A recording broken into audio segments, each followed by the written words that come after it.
The Pac-12 Championship, the Big Ten Championship, the NFC Playoffs, the Daytona 500, and the UEFA Champions League Final.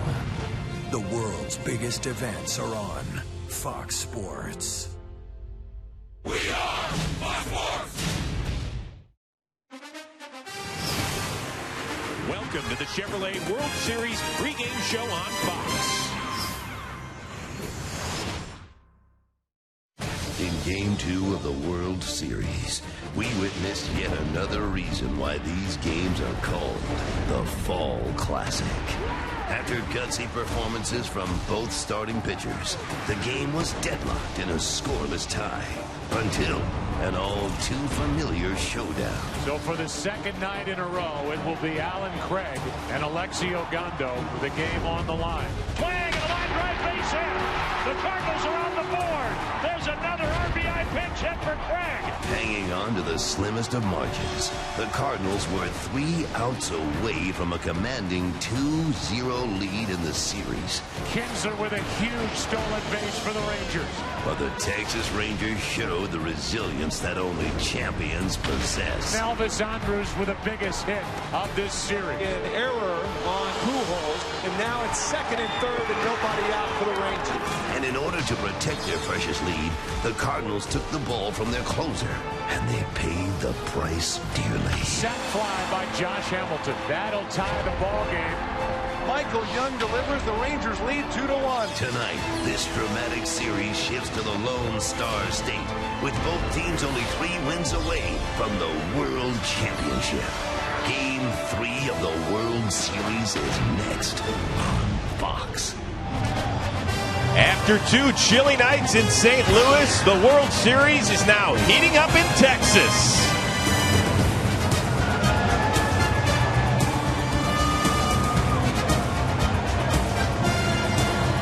It's time to find out who will grab the World Series lead in Game 3 between the St. Louis Cardinals and the Texas Rangers.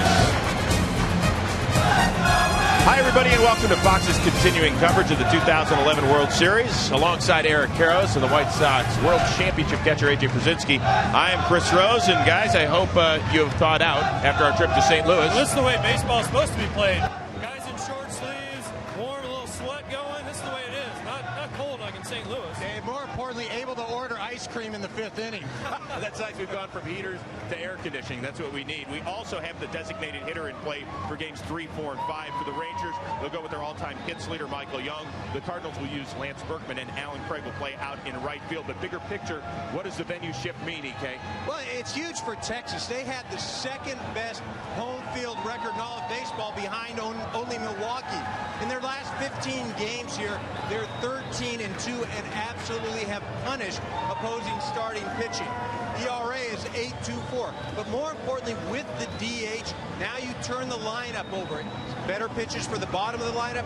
Kinsler, he'll get up there with some guys on. And then the pitching. Alexio Gondo. He doesn't have to get pinch hit for. He can come in, throw 2 or 3 innings, allow Ron Washington a lot more flexibility. Well, I don't care, EK, if we're playing in Arlington, St. Louis, the Moon, wherever it is. DH, no DH, who cares? One thing the St. Louis Cardinals need, they need this guy, Albert Pujols, to go. He hits his ball here at St. Louis, thinks it's a home run. Nelson Cruz makes the catch. You see him get a little frustrated. That ball's a home run in Arlington. He has 2 hits in his last 6 World Series games. How many errors does he have in those games? 2. No home runs, no RBI. King Albert needs to step up for the St. Louis Cardinals and be the man that he's been for them the last 11 years. Is he feeling pressure? Do you think, let's remember, he's a free agent to be. Do you think he's feeling it? He has to feel a little bit. He's only human. Yeah, you know, the thing is, though, he's had so much success in the postseason outside of the World Series where he has struggled. I think it's just a matter of bad luck. That ball he hit the other night, as you mentioned, that's a home run anywhere else. I think he'll be fine. Very quickly, the Cardinals were 3 outs away from going up 2-0 in the World Series. They've now had not 24, but 48 hours to think about that. Is that tough as a player? Absolutely. You, as a player, when you have something like that happen, if you're Jason Mott, you just want to go out and get the ball and pitch again. He's had to think about it for 2 whole days now. I guarantee you in the 9th inning tonight, he is raring to go. Yeah, well, speaking of Jason Mott, he is actually standing by live right now with our Ken Rosenthal on the field. Thanks, Chris. Jason, we're 48 hours removed from Game 2. How quickly did you move on? About after I actually had all the media leave my locker, about 45 minutes after the game. It's one of those things you have to turn the page. That's the way this game is. Now, you look like a closer. You've got the beard. But Tony La Russa has gone to great lengths not to name you the closer. How much does that bother you? It doesn't bother me one bit. You know, it really doesn't matter to me. You know, same thing with the bullpen. I've said it before. When that phone rings, everyone's ready to go whenever. And same thing goes for me. If that phone rings today in the 7th inning, my name's called, I'm going to go in there and do everything I can to help our team and get these guys out. All right, Jason, thanks a lot. Chris, back to you. Guys, thank you very much. We appreciate Jason Mott doing that. He's been a stand-up guy ever since Thursday. Stand-up guy. All the problems he had, all the questions he answered every one of them. Yeah, and as a young player to have to do that, I mean, that says something about his character, and that's the guy that you want finishing the game.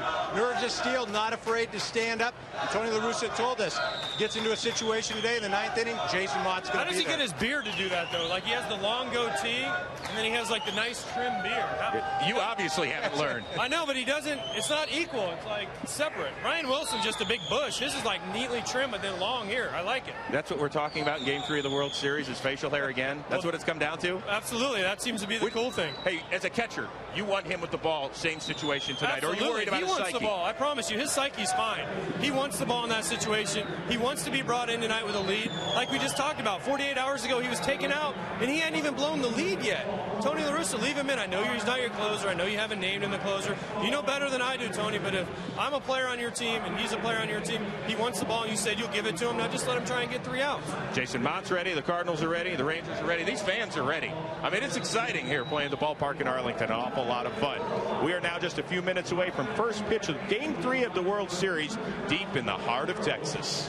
The stars at night are big and bright.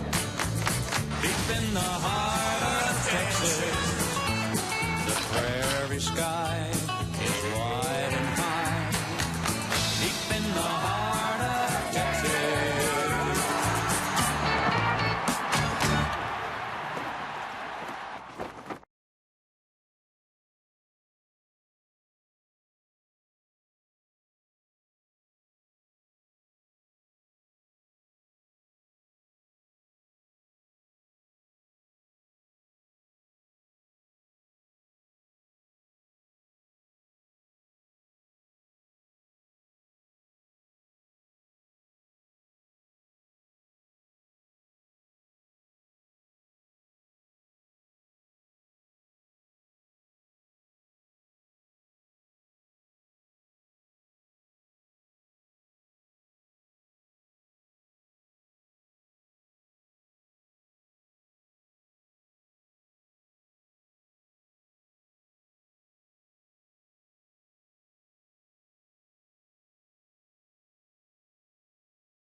Is now becoming routine. The Rangers are the first squad since the '92 Braves to lose the Fall Classic, but then get back to it the following season. And this time the Rangers have brought a different mentality with them. I think last year just kind of caught us by surprise a little bit. And the Rangers are on their way to the American League Championship Series. We kind of shy, to be able to go that far, even though we know we have the talent to be there. I think our World Series was kind of like when we beat the Yankees. Strike 3 call! The Rangers are going to the World Series! We were excited. We wanted to win, but we had never been on that stage before. When we rolled into the World Series, we were just kind of flat, Here it is. Swing and that's it! The Giants are world champions as they come pouring out of the dugout. The biggest difference is nothing's going to sneak up on us. There was a ton of expectations this year. We knew we wanted to get back to the World Series. We know exactly what the World Series means. We know what it entails. But I think this time we expect to win instead of just kind of being in awe of, hey, we're here.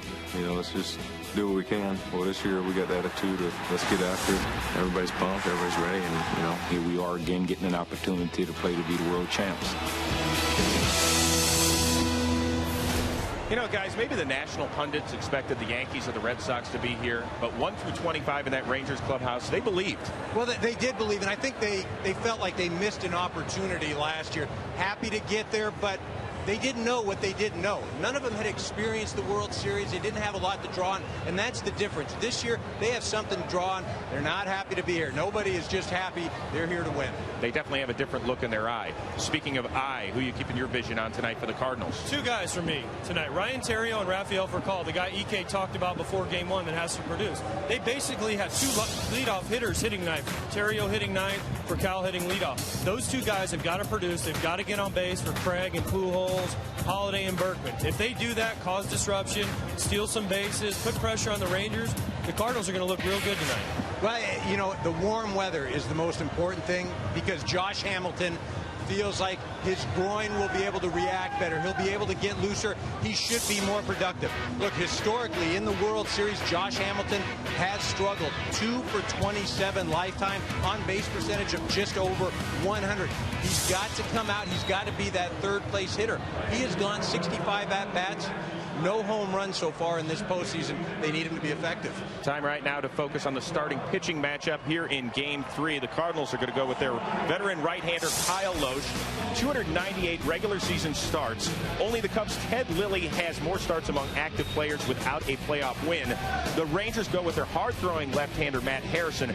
Texas has won 15 of his last 17 starts. AJ, you stood in the batter's box against him. Can't be a whole lot of fun. No, it's not fun. Anytime I'm hit left-handed, anytime I see a lefty that throws 94, 95 miles an hour, it's not a fun at bat, but he has to be able to establish his sinker, keep his sinker down. And then the few lefties that they have, throw the slider. And Matt Harrison has not been hit hard at all. He's been almost 2 months without giving up more than 3 runs. He handles the middle of the lineup. 1 for 15 in the postseason, the 4, 5, 6 guys. You know what else he has to do? Contain Albert Pujols. If he does that, Matt Harrison's going to have a nice start. I don't care if we're in Arlington and the wind's blowing out. If he keeps the ball down, he'll be just fine. Well, here's a master of the obvious comment. Kyle Loesch needs to keep the ball down. But he really does because he doesn't have swing and miss stuff. Throws a lot of off-speed pitches. Will go with the curve and the change. His last start, he did not throw a slider to a right-handed hitter. But very important is he has to miss the barrel of the bat. Move the ball in, move the ball out. The other thing, Kyle Loesch, what he does do, he eliminates the running game. In the past 2 seasons, he has allowed only 2 stolen bases. So that's something to watch for tonight. Loesch has reinvented himself for me because he used to throw slider, slider, slider. He's learned other pitches. That's why he's had success. You're left-handed. But you should know that, by the way. You were calling the wrong pitches. You were calling the wrong. All your fault. By the way, a major league high 228 homers were hit here in Arlington this year. I'm sure that the pitchers are obviously loving that. First pitch just a few minutes away. Up next, you'll meet the starting lineup for Game 3 of the World Series. Hold tight.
Fox. Just about ready for Game 3 of the World Series between the St. Louis Cardinals and the Texas Rangers. It'll be Kyle Loesch going for the Cards. The left-hander, Matt Harrison, taking the bump for your two-time defending American League champs.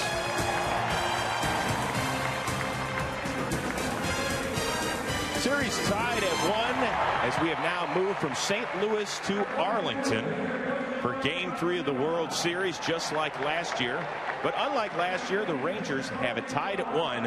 Of course, in 2010, they were down 2-0 against the eventual champion, San Francisco Giants. Just about getting ready for baseball on a comfortable night here. Temperatures in the high 70s, a little bit breezy. Ball blows out to right center field. This ballpark has allowed nearly 230 homers this season, the most in the major leagues. So two of the top scoring teams in baseball could be ready to fly. Well, it's time right now to meet the starting lineups. So let's send it upstairs to the public address announcer, Chuck Morgan.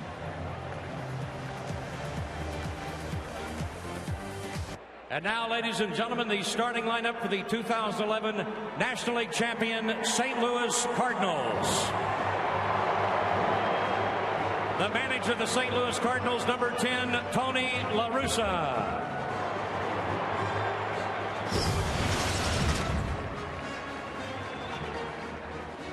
Leading off and playing shortstop, number 15, Rafael Furcal.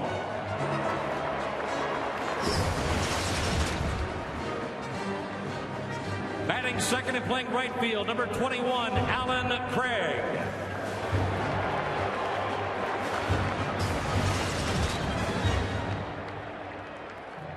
Batting third and playing first base, number 5, Albert Pujols.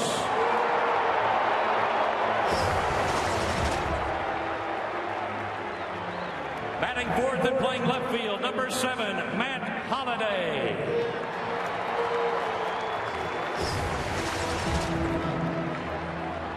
Batting fifth, the designated hitter, number 12, Lance Berkman.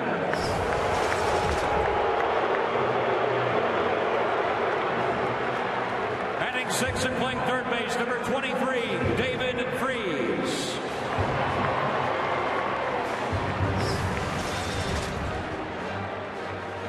Batting seventh, warming up in the bullpen, the catcher, number 4, Yadier Molina.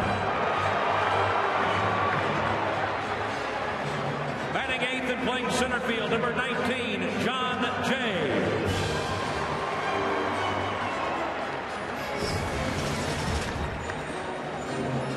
Batting ninth and playing second base, number 3, Brian Terrio.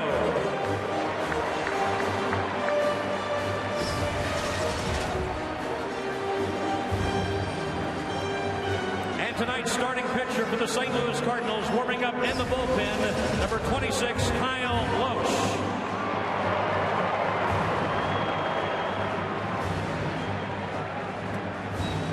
Ladies and gentlemen, the St. Louis Cardinals.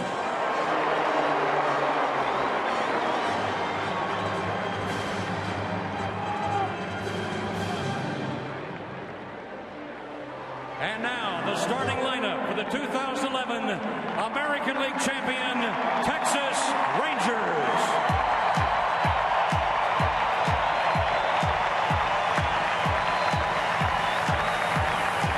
The manager of the Texas Rangers, number 38, Ron Washington.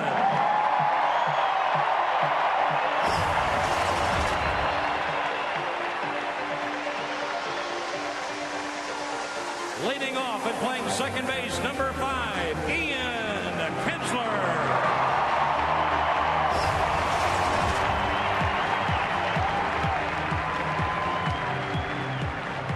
Batting second and playing shortstop, number 1, Elvis Andrus.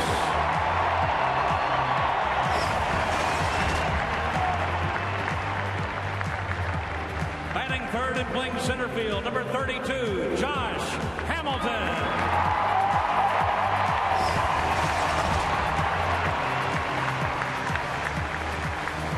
Batting fourth, the designated hitter, number 10, Michael Young.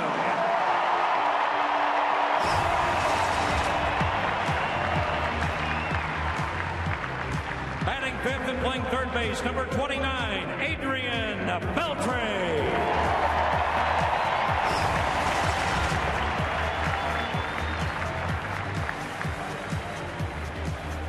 Batting sixth and playing right field, number 17, Nelson Cruz.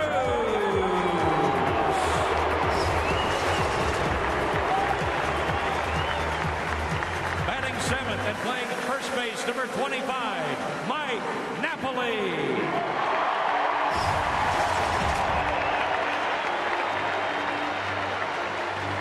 Batting eighth and playing left field, number 7, David Murphy.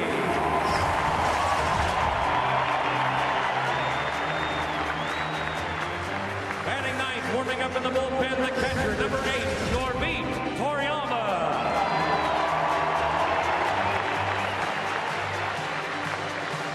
And tonight's starting pitcher for the Texas Rangers, warming up in the bullpen, number 54, Matt Harrison.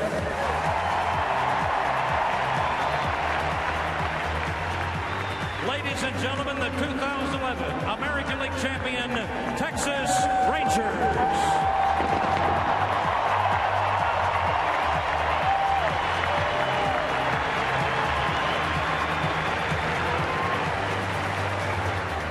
And now, ladies and gentlemen, we ask you to please rise and please remove your caps as we honor America with the singing of our national anthem.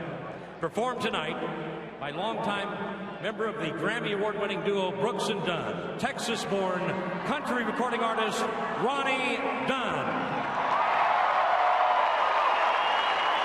Oh, say, can you see by the dawn's early light what so proudly we hailed at the twilight's last gleaming, whose broad stripes and bright stars through the perilous fight o'er the ramparts we watched were so gallantly streaming, and the rocket's red glare, the bombs bursting in air, gave proof through the night that our flag was still there. Oh, say does that star-spangled banner yet wave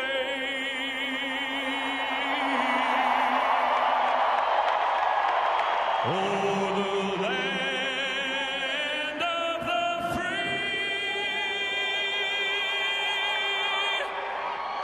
and the home of the brave?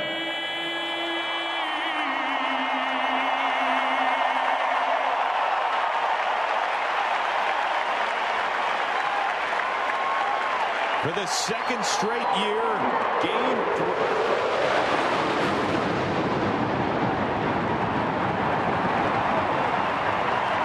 For the second straight year, Game 3 of the World Series takes place in Arlington, and this place is ready to rock. Just a few minutes away from first pitch. Who's going to move a step closer to winning it all? It's the Rangers and the Cardinals coming up next on Fox.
people in Arlington.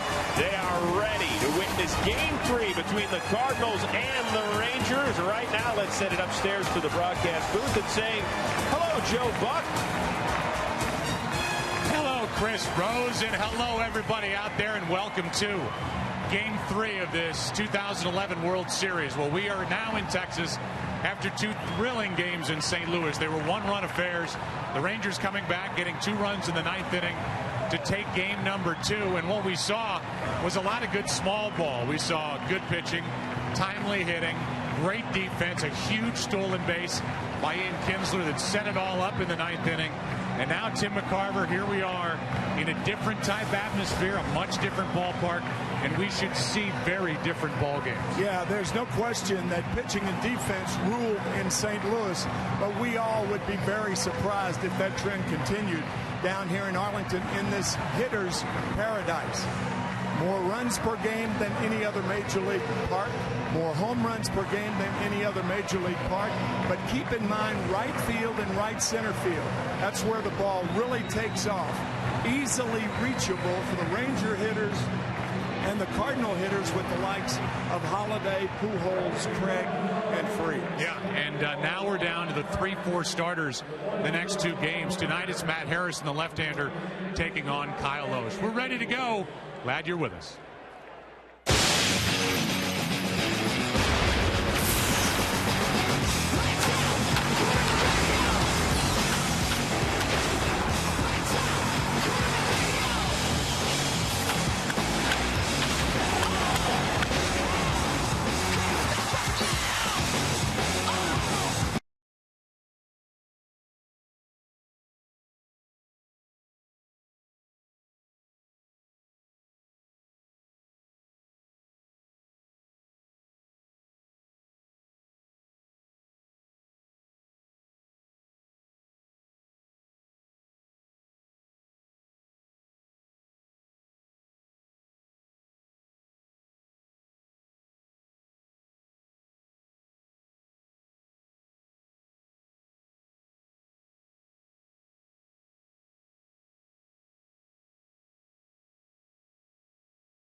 $15 minutes should save you 15% or more on car insurance.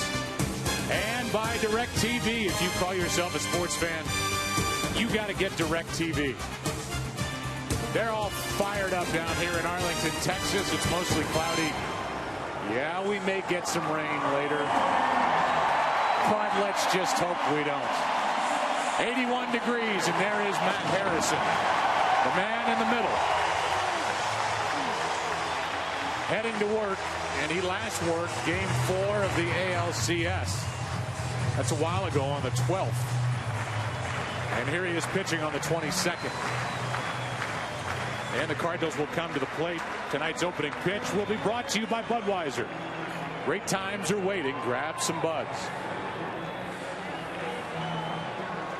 Beautiful rendition of the Star-Spangled Banner here tonight. First pitch was thrown out by Dirk Nowitzki, and here's the Cardinals lineup brought to you by Taco Bell. Think outside the bun for Cal first up. Then Alan Craig. He's been a pinch hit hero so far for the Cardinals. Albert Pujols. Matt Holliday is in left. The DH is Lance Berkman. Tony La Russa gave him his choice. He said, I'll do it. I'm more used to it than Alan Craig. Let him play the outfield. Then it's David Freese, Yadier Molina, John Jay batting 8th. And Ryan Theriot is at second base batting 9th. And here are the numbers. 14-game winner during the regular season. And Tim, his Texas team has been hot. Behind him, his last 7 starts, the team's won all 7. He is personally 5-0 with an ERA under 3. Yeah, and the Rangers have not lost when he started since August 24th. Finally, a World Series start, his first. He could be wild high early. Joe, you mentioned the 10 days since his last start. That could be a problem. But if men are on base, the double play is certainly an ally. In fact, he induced more double plays from a ratio standpoint than any other pitcher in the majors. So Harrison is throwing him for real.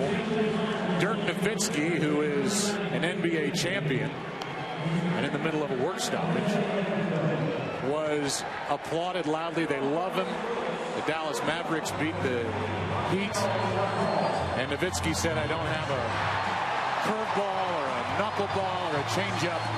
I just bring the heat. And that was 67 miles per hour. Dug out low by Michael Young. So off we go. Here is for Cal. And we're glad you're with us tonight on Fox.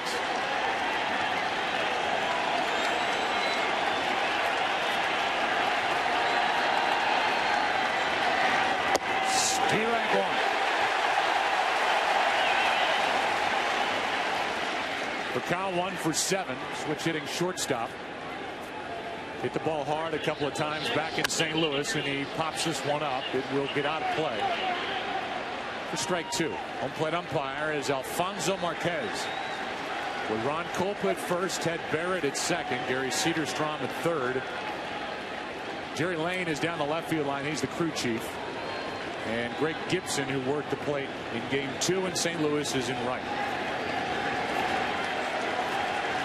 Harrison would like to start this game in grand style, and he almost did right there. 94 miles per hour. Ball 1, a bit up and in.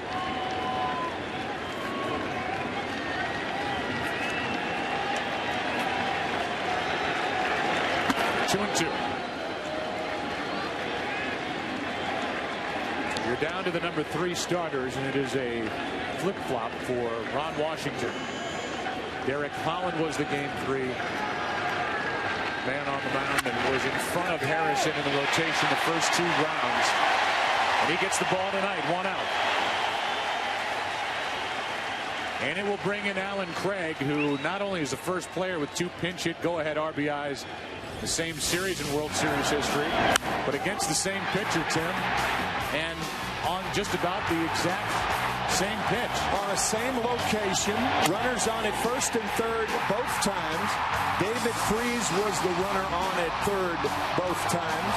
Just remarkable pinch hitting by Craig. And now here he is in the lineup and in the field. He actually had the best RBI rate of anybody the Cardinals had during the regular season. Had a broken kneecap he suffered through. Harrison cranks it up a notch, 96 and strike 1.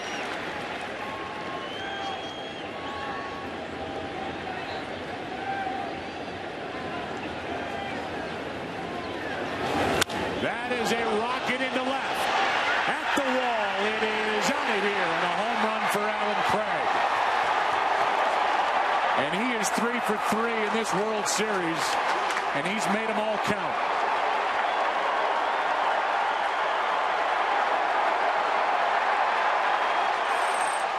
And the Cardinals, Tim, have a young star in this kid. There is no question about it. On the heels of your remark about the RBI ratio, 40 RBIs in 219 at-bats. Think about that.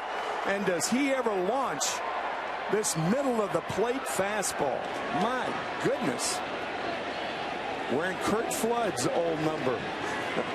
And with one out, here's Pujols, who takes the ball. We talked about this the other day. The Cardinals, because of Craig, have a lineup that's very suited for an American League style with a DH.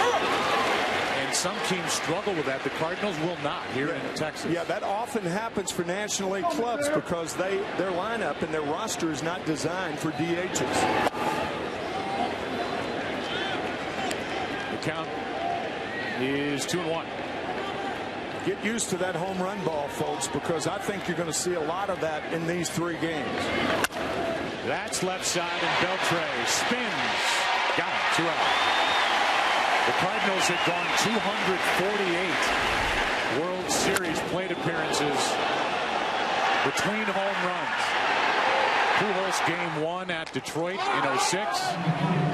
And that reaction for Alan Craig's shot, and it wasn't cheap here in game 3. Mark McGuire in the forefront of your picture, said that David Freese has a chance, in his opinion, to win a batting title someday. Can't disagree with him. Here's Matt Holliday with 2 out, nobody on. And the Cardinals now have scored first in 10 consecutive postseason games. They are getting out in front, and that guy just, but his heart's about to jump out of his chest.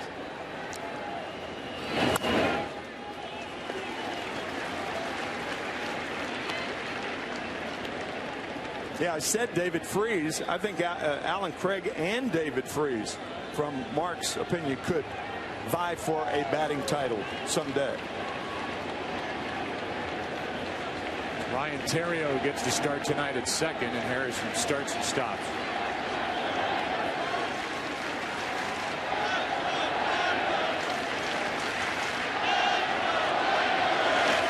Ball 2.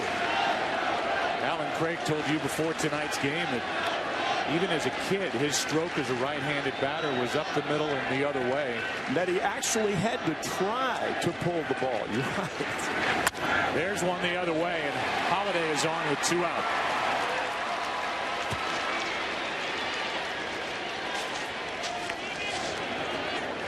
We're going to show you what Alan Craig did the first 2 ball games off Alexi Ogando. 2 pinch hit appearances, almost in identical spots. One's a little higher in game 2. 2 singles, and tonight, long ball. Looks like a cut fastball from Matt Harrison. Craig took care of it. Wow. Harrison's not a guy who gives up a lot of home runs, only 13 all year, which is saying something, calling Rangers ballpark home.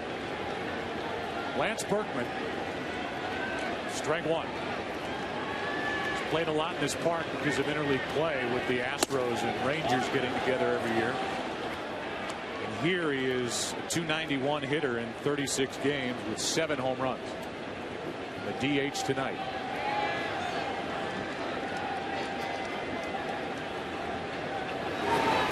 Strike 2. There is talk about realignment and having 15 teams in each league. A lot of talk about the Houston Astros being coaxed into joining the American League. Resistant thus far, but we'll see.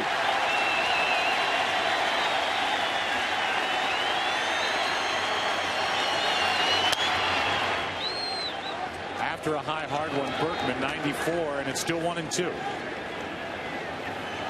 The Rangers tonight will be taking on a right-hander, Kyle Loesch, who is winless in his career during the postseason.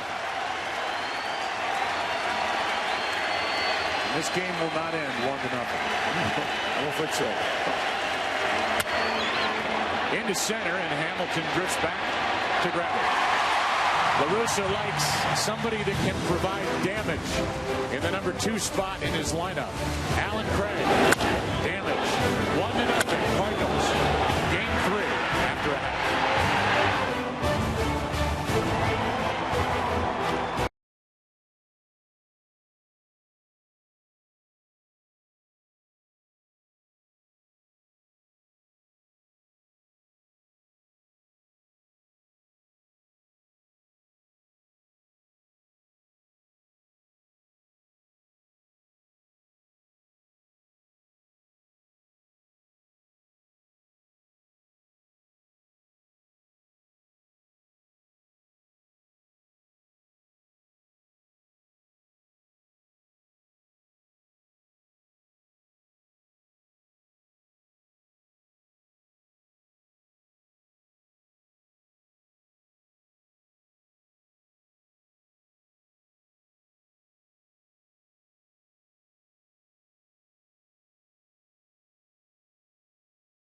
Taco Bell. Think outside the bun. And by Toyota. Now the starting lineup for the Rangers, brought to you by Taco Bell. Think outside the bun. Little different look tonight. Ian Kinsler, Elvis Andrus, that combination got it done in game 2.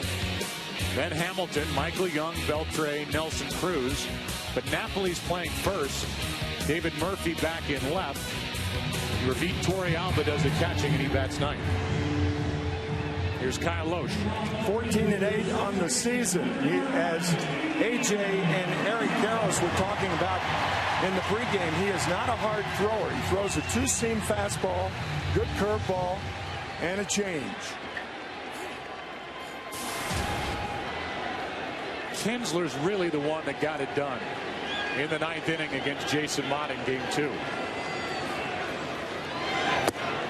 And he takes a strike. And as you said to his manager, Ron Washington, isn't it great that a national audience gets to see how good Ian Kinsler has become? Ron said he is off the charts in all departments. Very smart. The best base runner on the Rangers. And he ran on his own. Yep. Ron Washington said, we do not play scared. If he gets thrown out, he gets thrown out. Strike 2.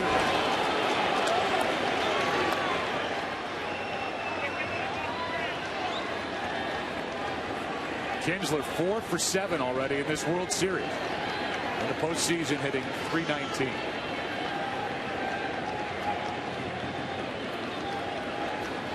The 1-2. Keeping it inside. Middle in to Kinsler so far. All two-seam fastballs. The two-seam fastball from a right-handed pitcher runs inside to a right-handed hitter.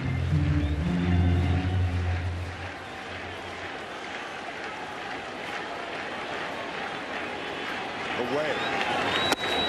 And framed by Molina, but still too far outside. 2-2.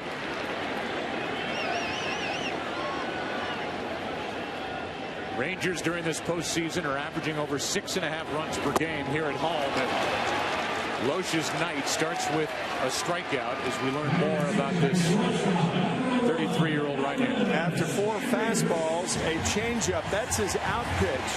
And as you saw, a strikeout pitch, a two-seam fastball. Good changeup. That's his meal ticket. That's the two-seam fastball. And we're going to turn it over, and that's the 4-seam fastball, and that's a pitch that Kyle Loesch does not throw.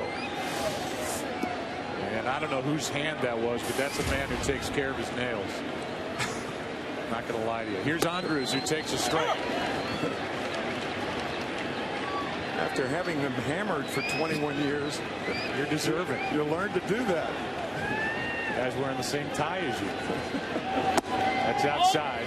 1 ball, 1 strike. Loesch has been through a lot.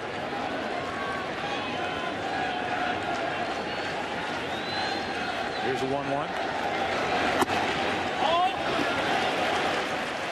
Ball 2. Kyle was a late addition to the Cardinals in 08. Had a good year. Signed an extension after a 15-win season, and then in 2009 was hit while batting. His pitching arm, his right forearm. 3-1.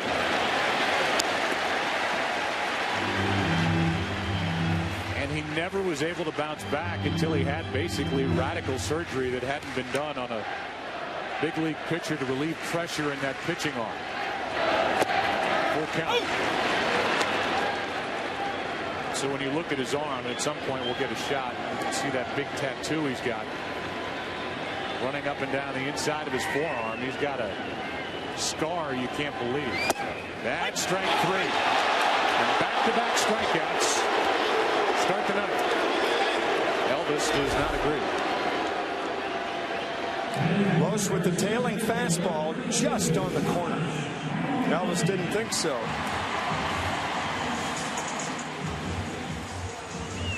Here's Josh Hamilton.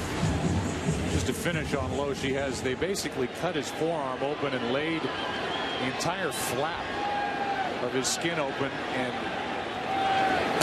as he misses up an in ball 1 to Hamilton, they went to each nerve and cut the sheath around the nerve to alleviate that pressure. There's the tattoo that's covering part of the scar. but he didn't know if he'd ever be right again. And he went to a surgeon that had performed this operation on motocross dirt bike racers, and it's worked. Motocross racers in Europe primarily. Dr. Stephen Chin of Los Angeles doing the surgery. Counts 1-1 on Hamilton with 2 out. Changeup is low, and here's the injury. Ron Mayhay of Kansas City, May 23rd, 2009, and he was on the DL twice and just never felt right after that. The thing about that is, Joe, it's such an unusual injury because it hit muscle, and that is his changeup right there, and his tattoo on his forearm. Pujols will go to the bag, and it's a quiet bottom of the first for the Texas Rangers. The series split a game apiece, and the Cardinals lead 1-0.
MLB prizes. Be a part of the Chevy Centennial Celebration and enter for a chance to win at ChevyBaseball.com. David Freese, a ball and a strike. He's hit in 12 straight. We uploaded some pictures of him as a youth baseball player in his days back in St. Louis during Game 2. That's strike 2 from Matt Harrison.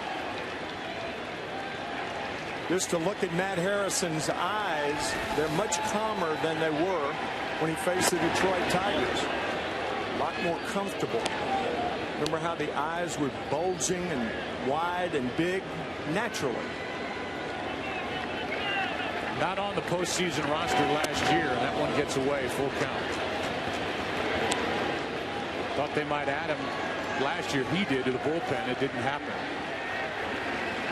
He has been a winner in the division series. No decision in Game 4 of the ALCS. Strike 3. And strikeout number 1 for Matt Harrison. One out here in the second. That'll bring in Yadier Molina. Matt was so disappointed not making the postseason roster last year. And he said, I've got to do something about this. So he picked up the ABCs of Pitching by Harvey Dorfman, who wrote the same book that Doc Holliday of the Philadelphia Phillies read, and says that turned his career around.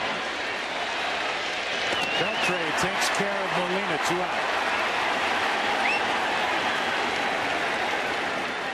Harvey Dorfman passed this last year, within the last year.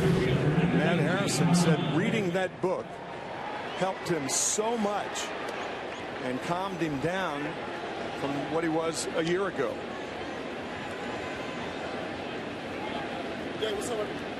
Durham, North Carolina, 26 years old, and part of this rotation where all 5 had at least 13 wins for the Rangers. Now Harrison trying to show that in the postseason. Strike 1 to John Jay. He was 7 for 21 swinging the bat on the road during the postseason. Hasn't been hitting much at home at all. During the regular year, popped 10 home runs and hit just under 300. Set up at 0-2.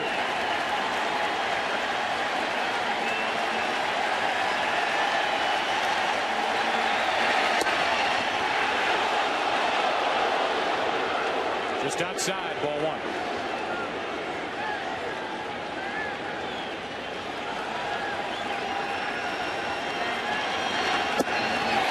Another strikeout, his second of the inning.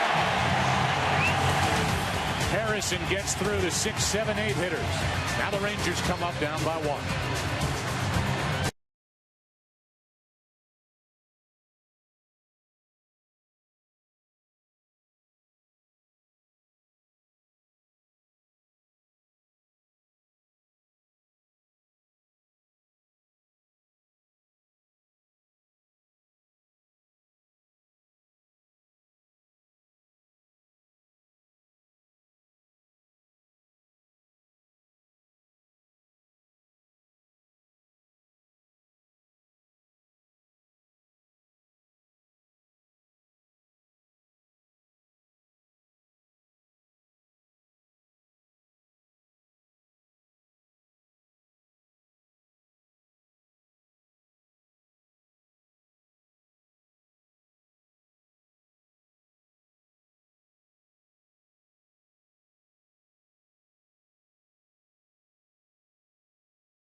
Great times are waiting. Grab some buds. Aerial coverage of tonight's game is provided by DirecTV. Beautiful look down below Rangers Ballpark, where Texas has played since '94. We take a look at tonight's Chase Freedom Cashback player to watch. Michael Young, the guy at the plate who's hit 3 solo home runs, 7 for 30. His career against the man he faces now. Don't get shortchanged. Get your cash back with Chase Freedom. Strike one. Michael Young, Adrian Beltre, and Nelson Cruz against Kyle Loesch. Over low, ball one.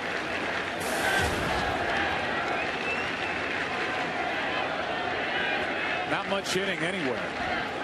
Kinsler's been hot for Texas in this World Series. And Alan Craig. About it. That is a foul ball. Strike two.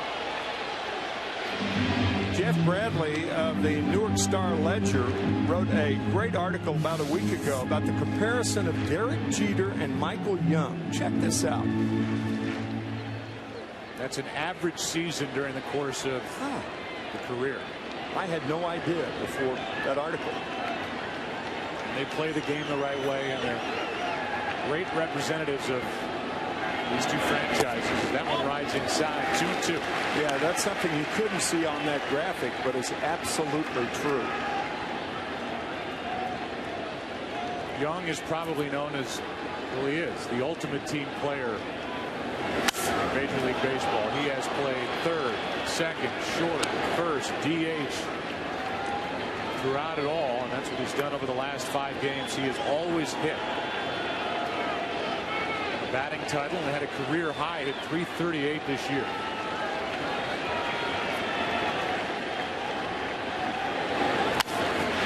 For Kyle, 1-1. Loesch has retired the first 4. Brings in Adrian Beltre. Beltre, a guy who had a huge year in his last season in LA with the Dodgers. Parlayed that into a big deal with Seattle. He never got back to those numbers. He was on a 1-year deal last year with the Red Sox. Big year. And cashed in on a 5-year deal with Texas, and they're glad they've got him. Strike one. Terry Francona, who managed Adrian last year, said he was a relentless team player. What a compliment. Strike two. They missed him in Boston, where he hit .321. 28 homers, 102 RBIs in 2010. Here's the 0-2. Ball one.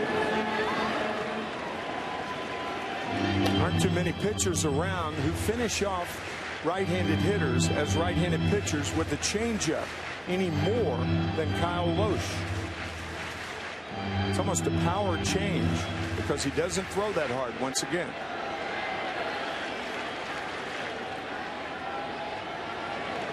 Now Beltre steps out. That 2004 year, Adrian hit .334, 48 home runs, 121 RBI. Still 1-2.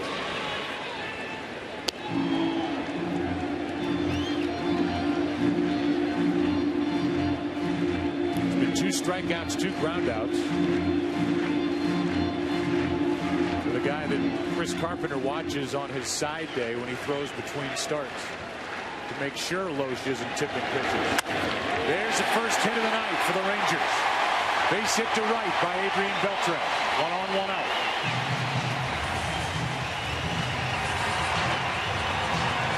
How does a major league pitcher tip his pitches? Well, there are various ways. One way that Kyle Loesch said, you guys can talk about it because I don't do it anymore. He sped up his delivery for a fastball and slowed it down for a changeup. You can almost feel why that's necessary for a pitcher. He's trying to get more torque into his delivery, so he speeds up his motion for a fastball and then slows it down for deception with a change, and sometimes you don't even realize you're doing it. That's why a guy like Carpenter often goes to the bullpen to watch him and make sure he doesn't do it. 1 on, 1 out for Nelson Cruz. Ball one. I think the average fan, even maybe the hardcore fan, would be shocked at the littlest thing that hitters pick up on to get a key as to what pitch is coming. You know, you're your best scout as a hitter. And that's what the good hitters do. They pick up the little details in a delivery.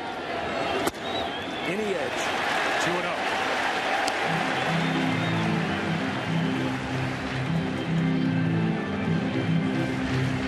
There's Dave Duncan.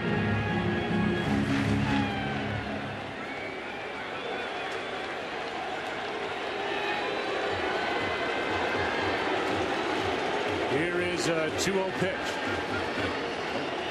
Lowe steps off.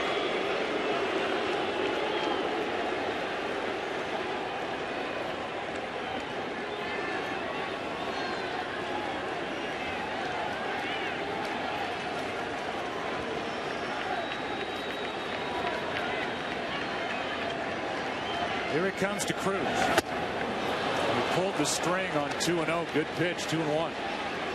A.J. Pierzynski is with us, joining our pregame and been with us during the postseason. A.J., every team seems to have one or two guys that's good at picking up a pitcher, maybe giving away what he's about to throw.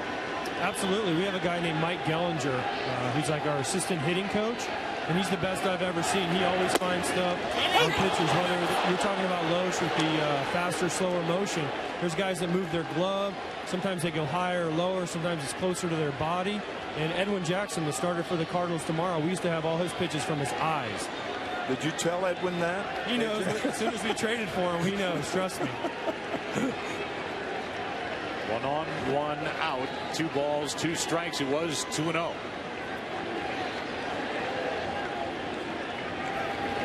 Outside, full count. What do you mean from his eyes? What does that mean, AJ? How did you tell a pitch from his eyes? He would actually look down, I believe, when he threw a fastball with his eyes, and he would look at the glove when he was throwing an off-speed pitch. It was the craziest thing I've ever seen. And I remember the Texas Rangers, when we played them, had Johan Santana's pitches from his mouth. He would stick his tongue out on certain pitches. That is down and away, and it's 2 on, 1 out. A hit and a walk. And now Loesch is in his first jam with Napoli coming up.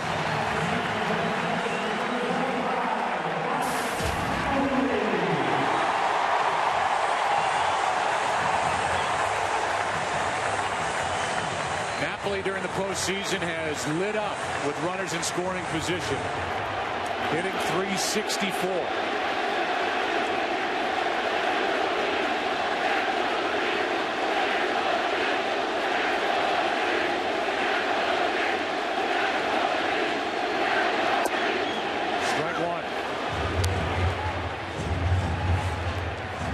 Lost game 1 at Philadelphia, the division series, through a ton of changeups in that game. Ryan Howard pounded one on him.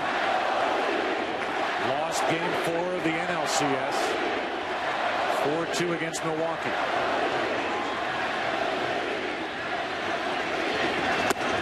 On the corner, 0-2.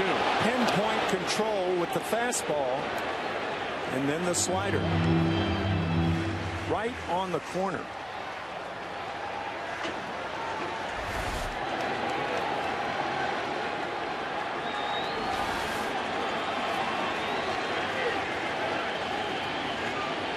Now the 0-2. Blocked by Molina.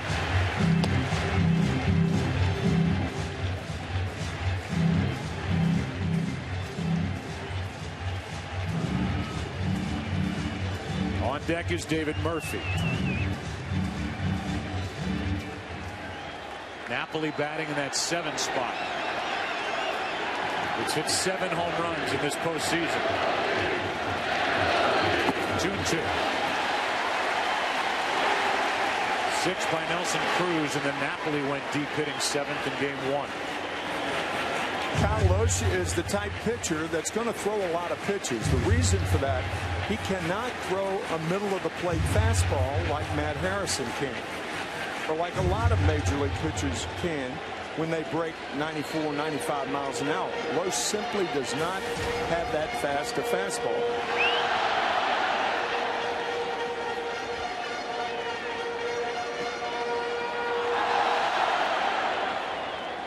Talked about that nerve issue in his right forearm. What it did was take away the touch and feel for those off-speed pitches, his breaking ball.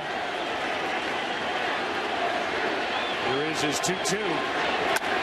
Off the hands and should be out number 2. Alan Craig hauls it in.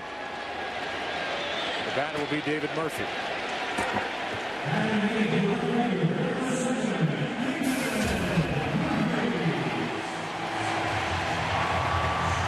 There's the postseason for Murphy, 9 for 25. He got hot the last month and a half of the regular season, and it's carried over.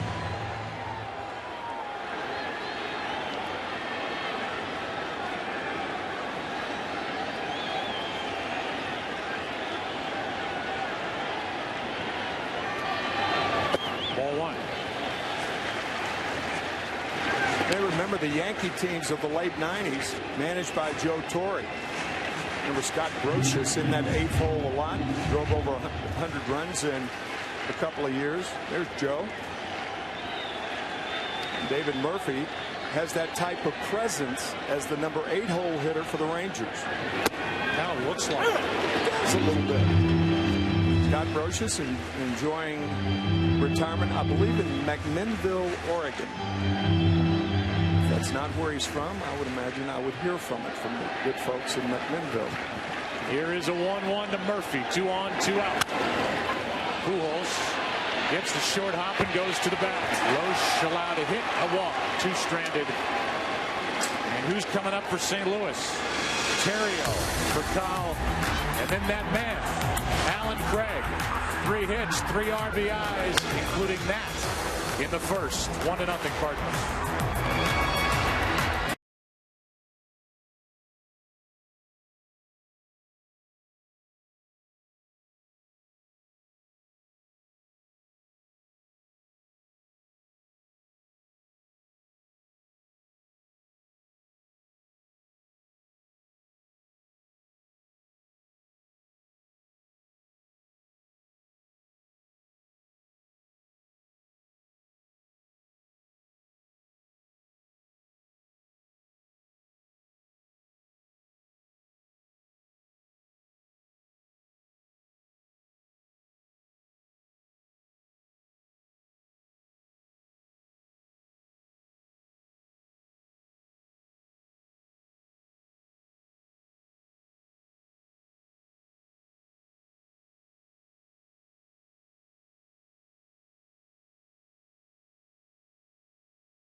Shadows in theaters December 16th. And by the revolutionary new Nikon One system, huge in every way except size. Here's a little guy, Ryan Terrio, leading it off, playing second base tonight. And the count evens at a ball and a strike. Terrio making his first World Series start. You know him mainly from his days with the Cubs, was with the Dodgers, and started this season as the Cardinals' everyday shortstop. He grounds one up the middle. Kinsler kicks it, and Theriot is safe.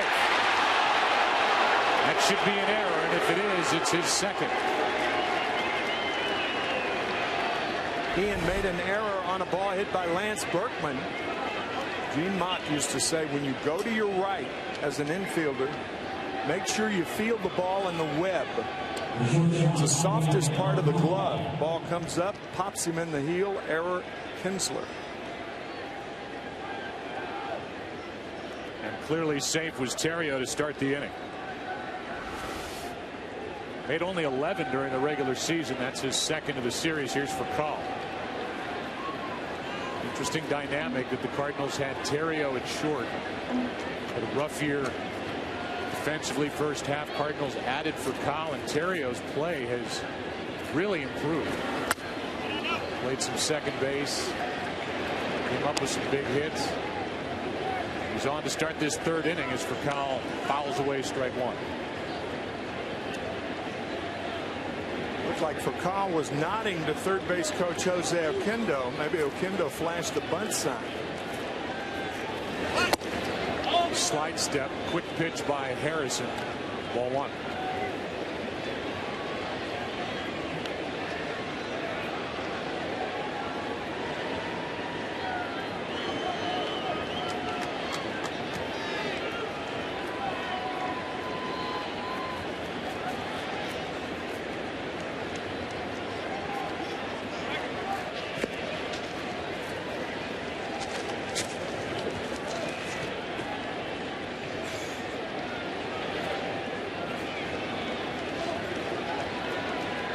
Cardinals have not stolen a base yet during this series. 7 during the postseason.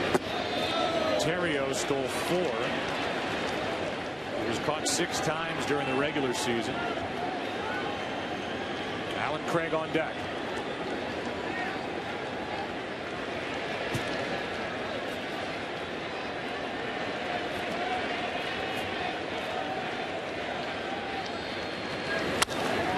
Might be 2. Yep. 4-6-3. 2 out, nobody on.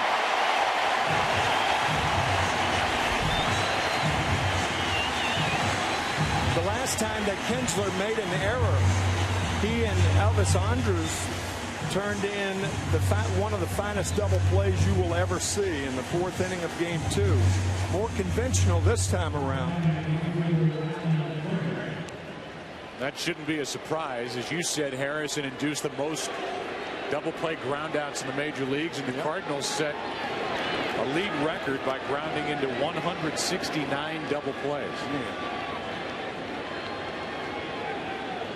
With 2 out, nobody on, here is Alan Craig, who homered his first time up. Outside part, strike one. Even though Craig homered down the left field line, we talked about his power to right field. There are 4 guys in the Cardinal lineup with great power the other way. Craig, Pujols, Holiday, and David Freese. Last player to have 4 hits in his first 4 World Series at bats was Larry Walker with the Cardinals against the Red Sox. The unique part of it is Alan Craig is trying to do it across 3 games. And 2 pinch hit appearances. Up on the count here, 2-1. And now 2-2. That's how to strip the power from a hitter, is the changeup.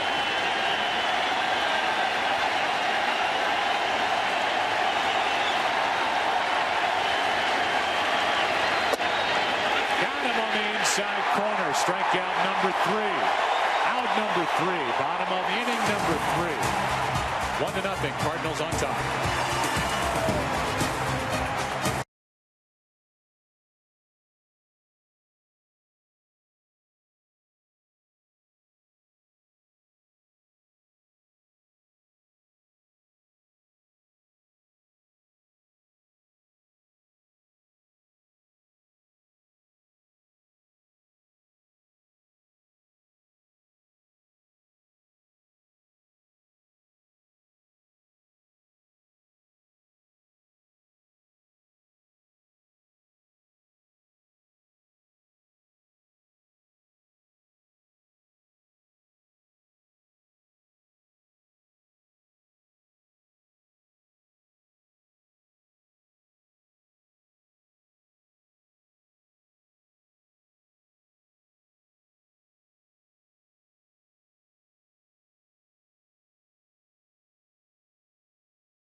the plate and behind it for the Rangers. Actually caught more games for Texas than Napoli.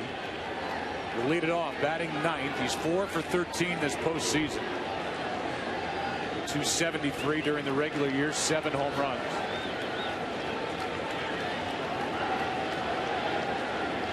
Colorado Rocky, and he's first up against Loesch. 1-0 Cardinals on top, and that's ball 1 up. Torrealba, Kinsler, and Elvis Andrus for the Rangers. Strike 1. Ron Washington doing a very good job with his catching tandem. Torrealba with 7 home runs. Napoli, when he caught, had 19. So 26 home runs out of that catching position. Down and away, 2-1. Napoli playing first tonight. They want and need his bat in the lineup.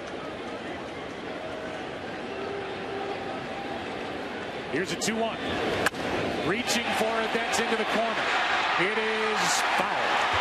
Foul, foul, foul. As it leaves our view down in the right field corner, and it was Greg Gibson who made the call. Ball by a right-handed hitter, hit down the right field line, tailing. Oh man, 4 inches.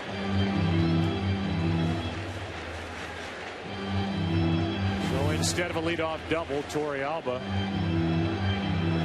who's taking a while to get back to the plate, has a 2-2 count.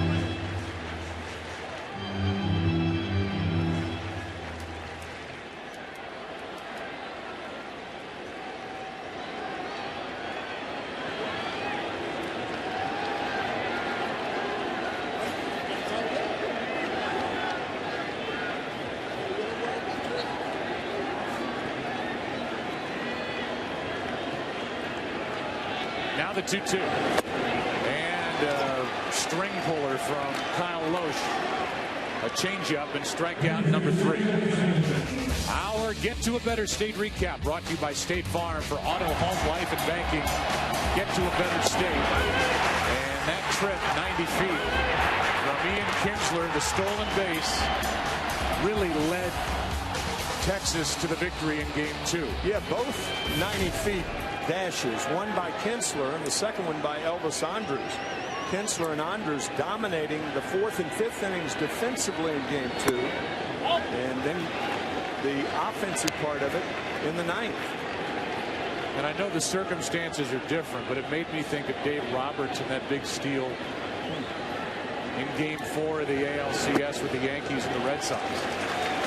Red Sox were down 3-0. Roberts was barely safe, and then history was made as Boston went on to win that game 3 more. They became the first team to come back from a 3-0 deficit to win best of 7 series, and then swept the Cardinals in the World Series. Strike 2. But Kinsler, if he's out, if the Rangers don't win that game, then they're down 2-0, and they're forced to win 4 of the next 5 if they want to win their first championship. Yeah, another difference between that, everybody knew Dave Roberts was going. Nobody knew Kinsler was going, including Tony La Russa. It surprised everybody with nobody out in a bunting situation. Here's a 2-2. Just inside, full count.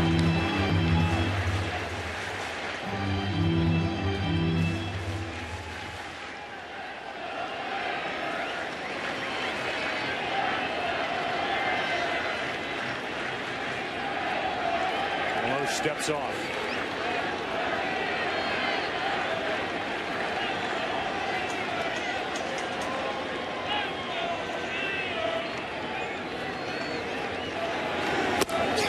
Inside, a 1-on-1. The second walk issued by Loesch. Brings in Elvis Andrus.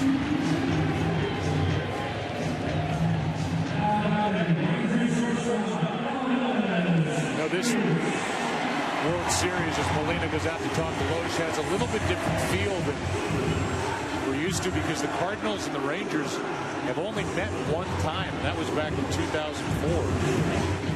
You know, with interleague play, we're all now used to seeing AL against NL, but Texas and the Cardinals, for the most part, are getting to know each other over these first few games. And it's a rare meeting of these two franchises here in this 107th World Series.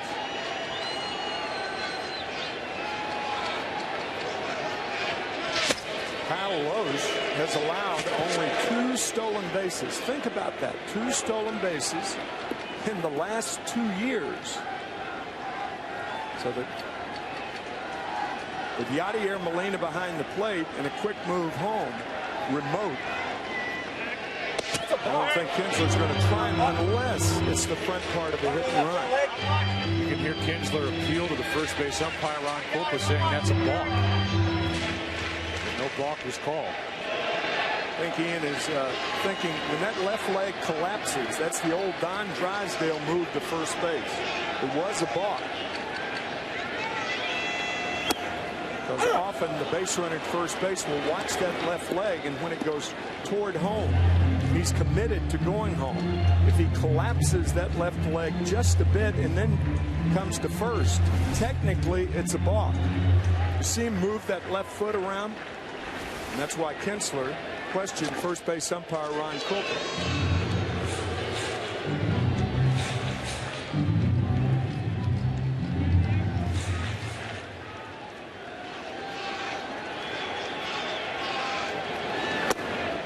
Inside on Andrews, who showed bunt on the first pitch. There's 1 out in the inning. Tony La Russa was really kicking himself. We met with him today before the game about that stolen base. Faulting himself for not making Mott throw over, use his better move to keep Kinsler close in the 9th inning of game 2. And now we're going to see a lot of these throws over as they try to slow down. The Rangers do well, and that's their running game. See that front leg? See, it's very close to a balk. When you collapse that front side, you're committed to go home. But Loesch has it down so perfectly, it's almost unidentifiable. This game has come to a standstill with a 1-1 count. That's into right. Craig to his left. 2 out. And the former third baseman has really taken well to the outfield, Alan Craig. That's where the Cardinals believe he'll get his most at bats. Hauled it in, got a good jump. Here's Hamilton. 28 games in left field this year and 16 in right field for Alan Craig. 8 at second base as La Russa tried to cram what he can do at the plate into the lineup and find a position. That's the most dangerous position for him, because the footwork around second base, it just takes one runner going into him to tear a knee up.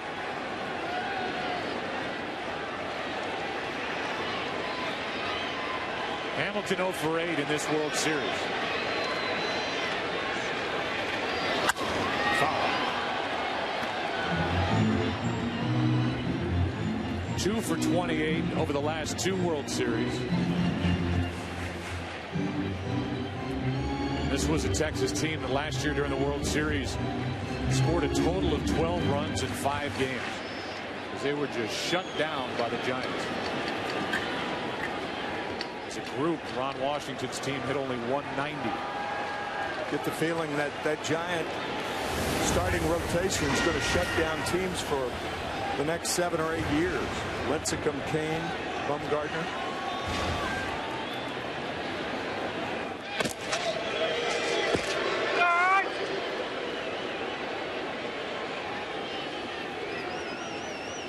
Won the count on Hamilton, bothered by that sore left groin. And it's noticeable to the Cardinal pitchers that he is not the same driving the ball, but in this part, plenty strong enough to ride 1 out. Ball 1 inside.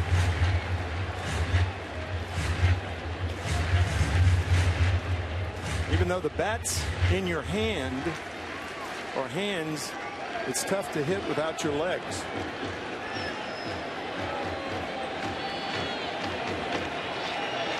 Molina sets up way inside. Throw down to first and safe. As Kinsler just got back. That's what Molina loves to do. Without anybody knowing it, when you're the runner at first, you can't see Molina, but he's so quick with those feet. 39 pickoffs since he became the Cardinals regular back in 04. I mean, a bullet, and that was a close play. Wow. Back in there. Now the count 2-1.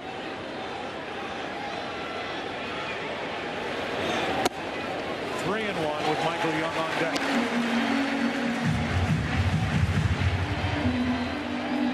I think if you're Josh Hamilton right here, you look for a changeup, and you got a free pitch.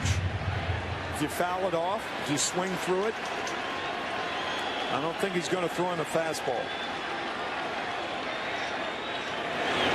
And he rips it foul down the right field line. When you would have been looking for it, you would have ripped that ball foul. I'd have tried. Changeup right up around the letters, and it looked like Hamilton was looking for that pitch. Hamilton, who by his own admission doesn't study a lot of video. He just wants to get in there, see it, and hit it. Runner will go.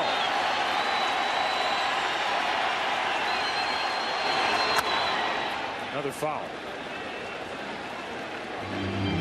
And another changeup from Kyle Loesch.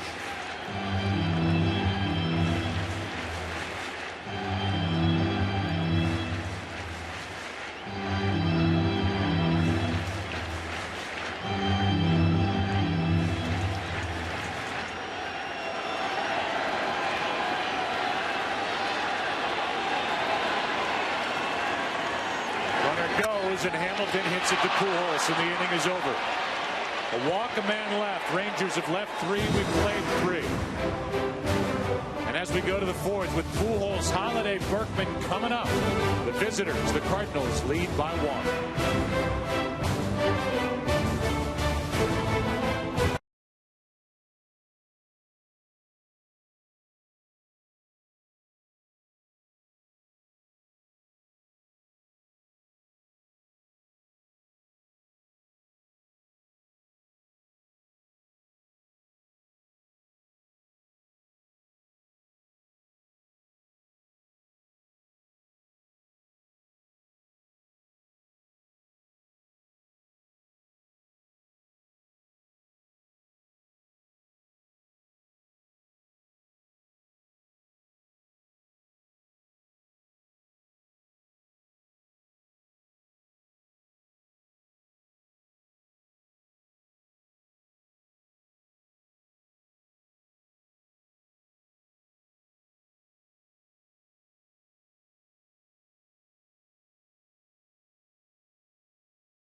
no-to-bat winners who stepped up to the plate with charitable giving initiatives to help their communities get to a better state. We thank them for their efforts here tonight as they were honored at Rangers Ballpark, and we're into the fourth. With the Cardinals leading 1-0, Pujols fouls it, strike one. Even though this is only the fourth inning, I didn't anticipate one run being scored through the first three.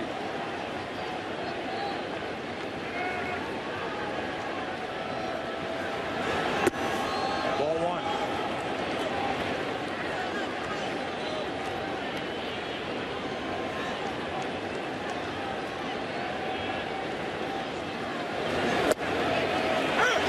On the inside corner, good pitch. Strike two. Matt Harrison has been using that inside corner very, very well against the Cardinals. Up high, 2-2. You've got to pitch inside in this ballpark. Sometimes you get burned, like the Alan Craig home run. That ball really shoots out to right center. Base hit into left. Pujols has his first World Series hit, and it comes leading off in the fourth. The World Series is sponsored by the all-new Volkswagen Passat. That's Das Auto. And by Chase. Don't get shortchanged. Get your cash back with Chase Freedom. Here's Matt Holliday, the cleanup man, with Berkman on deck. Cardinals leading in the fourth. Holliday singled into right his first time, and he takes ball one.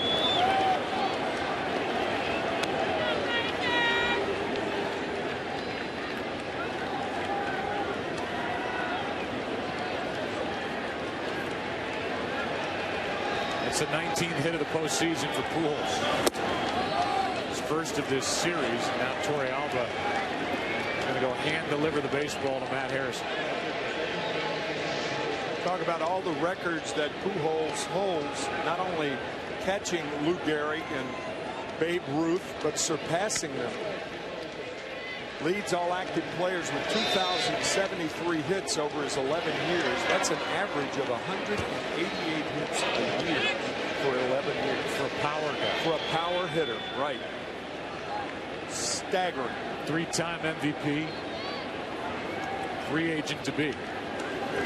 Holliday hits a double play ball to Andrews. 6-4 safe. And we're going to get an argument as Napoli says he tagged Holliday going by. Tagged him before he got to the bag. That's what Napoli said. Like Holliday tried to avoid it. He was out. He was out easily.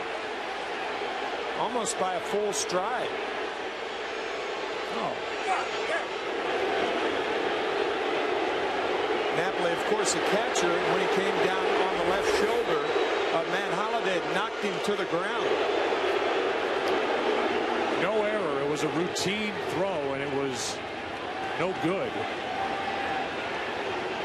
by Kinsler. Can't anticipate a double play, but here it is, regular speed. Easily at second.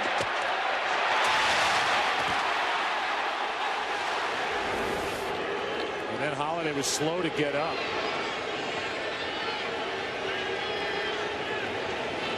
But he was clearly out. Pujols made no attempt to take out Kinsler at second base, so there was really no reason for a bad throw. It's as routine as they get. And Harrison, who induced one last inning, is hurt by his defense here. Berkman now. 1 ball, 1 strike.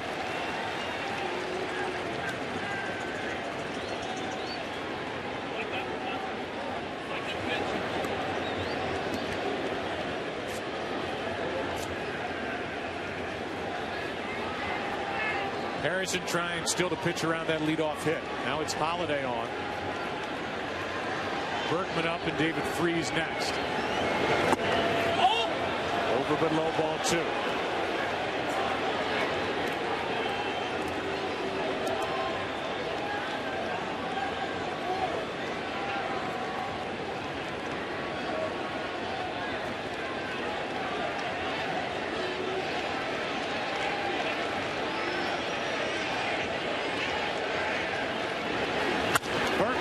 base hitting to right. And Holiday will go station to station, stop at second with 1 out. That is a good job. That pitch was designed to get a ground ball double play. But Berkman, a terrific hitter, stayed with that tailing fastball, going away from him, really off the plate, to rifle one to right field. It's a good hit by a good hitter. And now we'll see if the Cardinals turn that break they got on that call at first base into a run or two. David Freese steps in. 19 of 46 this postseason, 4 home runs. 2 for 6 so far in this World Series. A Volkswagen Passat trivia question. David Freese has a 12-game postseason hitting streak, which includes games 1 and 2 of the World Series. Who holds the record for the longest World Series hitting streak?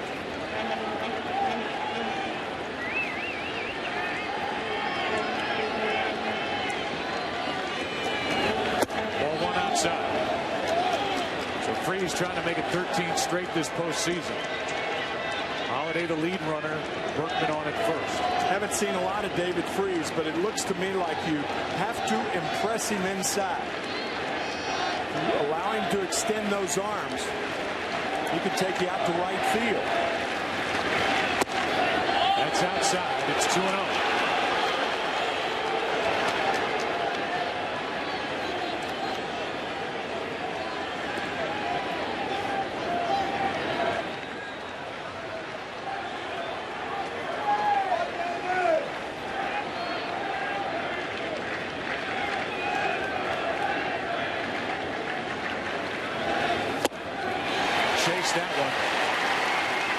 Pitch up and away, 2-1. Good changeup from Harrison and a fastball count. Freese came up empty. It's where we are, game 3. Series tied 1-1. Cardinals lead 1-0 if you're just joining us here tonight. First inning home run by Alan Craig, the only runs. Now 2 on, 1 out, and Freese a 2-2 count. Now's the time to come back inside. He's gone away 4 straight times. 2 fastballs, 2 changeups.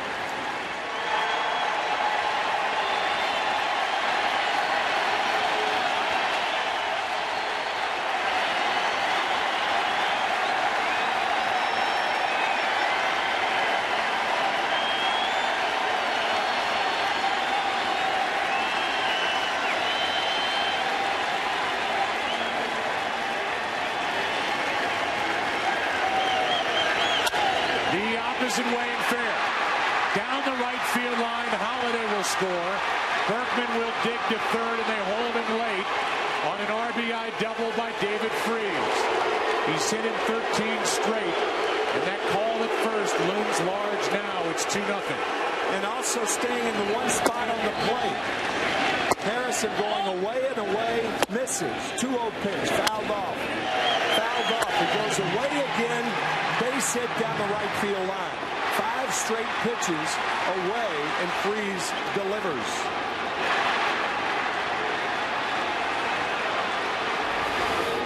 But you're right, Joe. That routine double play that was not turned. The difference so far in a Cardinal run, at least 1. So now he's up to 13 straight. That's a franchise record. David Freese turns it into a run. Yadier Molina will be the batter. Second and third, only 1 out. I wouldn't pitch to Molina right here. To me, this is no brainer, but this is the big play in this game. Napoli coming down on Matt Holliday. It appeared that he was out. Napoli thought he was out. First base umpire Ron Kulpa called him safe. Now the infield in.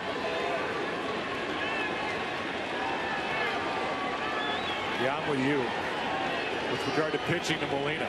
I mean, why would you even try it right here? The last time Matt Harrison tried to pitch around the hitter was Miguel Cabrera with the Tigers. And Cabrera doubled down the right field line. Ron Washington saying sometimes guys don't know how to pitch around the hitter. Well, if he doesn't, take it out of his hands and walk him.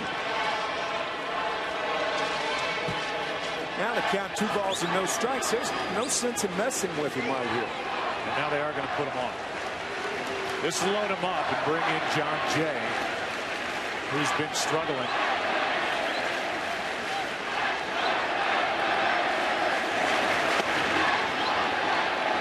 The intentional pass is the first walk handed out by Harrison in this game. Scott Feldman has been so good this postseason as the long reliever getting loose. Bases loaded with Jay coming up. He's 0 for 8 in this World Series and just 8 for 45 this postseason.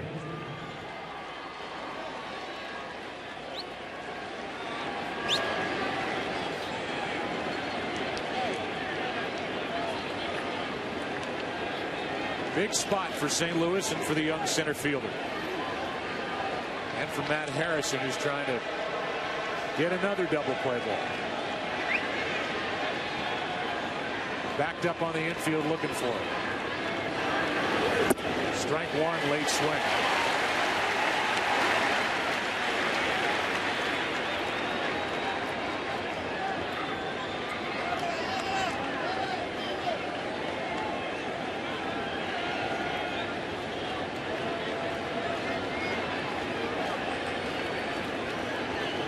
The 0-1.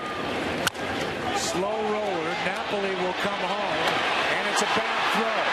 Gets away, and 2 runs are going to score.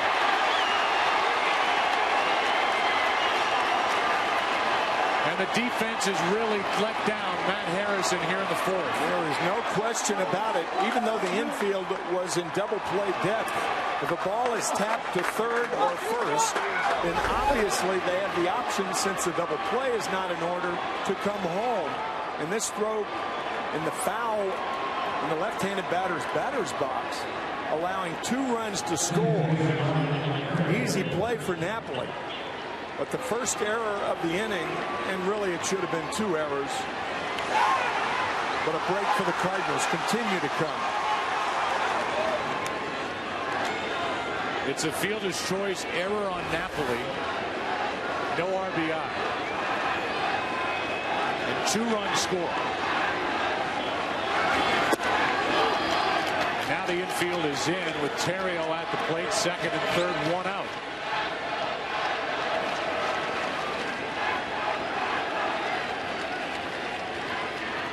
Terrio reached on an error by Kinsler his first time up. Chased it. Ball and a strike.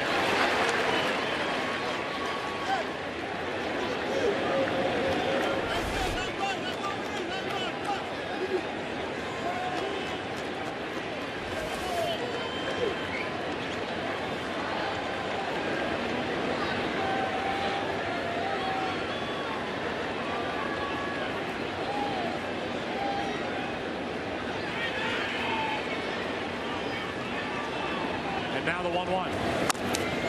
Strike 2. So Harrison, who could be out of the inning, is now pitching to stay in the inning. And here's that play and the throw from Napoli. I don't think Mike set his feet. He tried to hurry that throw, throwing it wildly, allowing at least 2 more Cardinal runs to score. And the reaction from the Cardinal bullpen. Looks like he's doing the wash. That's Mott. Here's the 1-2. Down and in. Scooped up by Torrealba. 2-2. You folks, if this is your first game, you are not familiar with the wash. When Ron Washington gets animated, he's not had a chance yet. But if you're going to watch the next 3 games, you will see it when he gets animated when his team scores. Uninhibited. Here's a 2-2 to Terrio. Ground ball, base hit left field. Late break by Jay. He'll hold at third in to score Molina. And it's 5-0 Cardinals here in the 4th.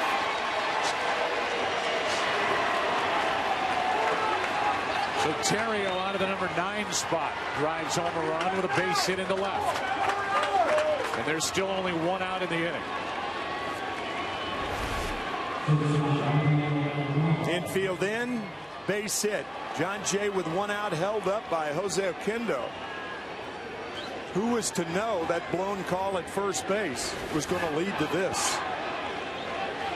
It's followed by a hit by Berkman, a double by Freese, an intentional walk, a fielder's choice, and an error, and now a base hit into left. It's been a 4-run inning. See if Harrison will continue, and he will for one more batter for Cal. The right-handed hitting Craig on deck and Feldman in the bullpen. Ball 1.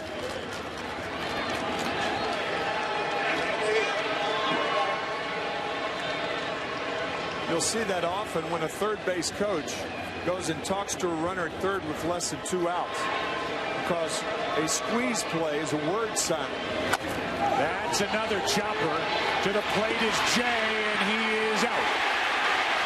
2 out in the inning. Well, that's a good play by Harrison, who fed Yorvit Torrealba like a shortstop would feed a second baseman. Watch the backhanded flip. Good play, Harrison, to get Jay.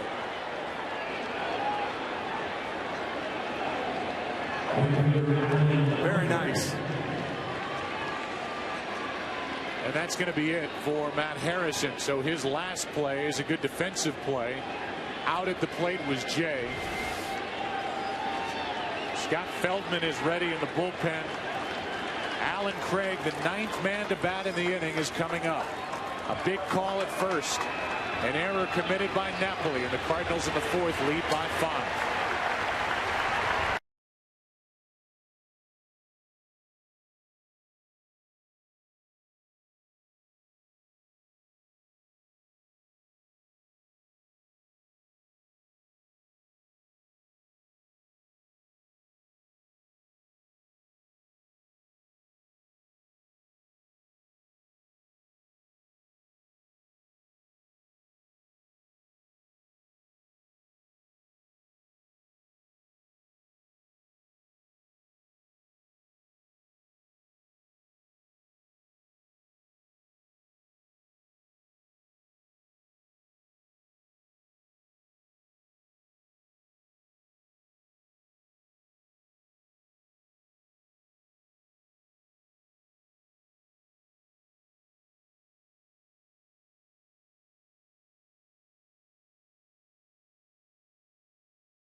Deserved a better fate, but he has now allowed 4 earned runs, 5 total, leaves with 2 on, 2 out. He gives way to Scott Feldman. We'll deal with Alan Craig, the 9th man to bat in the inning, and Feldman's been almost unhittable and perfect this postseason. 10 1/3 innings of work with no walks, 10 Ks, allowing only 4 hits. Alan Craig is homered and struck out. Cardinals have scored 4, lead by 5. Here in the 4th. Ball 1, down and away. And the man who started this rally with a base hit into left. Albert Pujols waits on deck. Terrio, the lead man at second, for Cal on at first.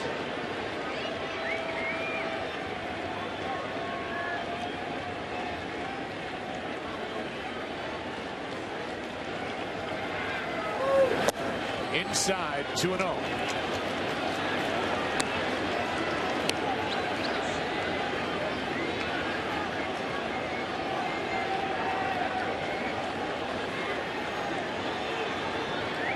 Part of the order will bat for the Rangers at the bottom of this fourth, and they'll be trailing by at least a handful.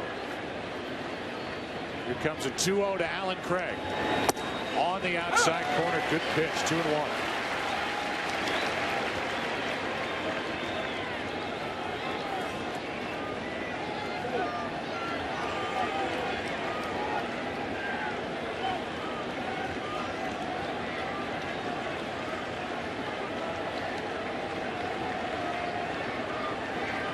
Feldman, who had knee surgery after last year's World Series. Misses there. It's 3-1. He didn't come back till the third week of July. 17-game winner 2 years ago. He too was off the postseason roster last year with the Rangers. They're glad they have him on this year.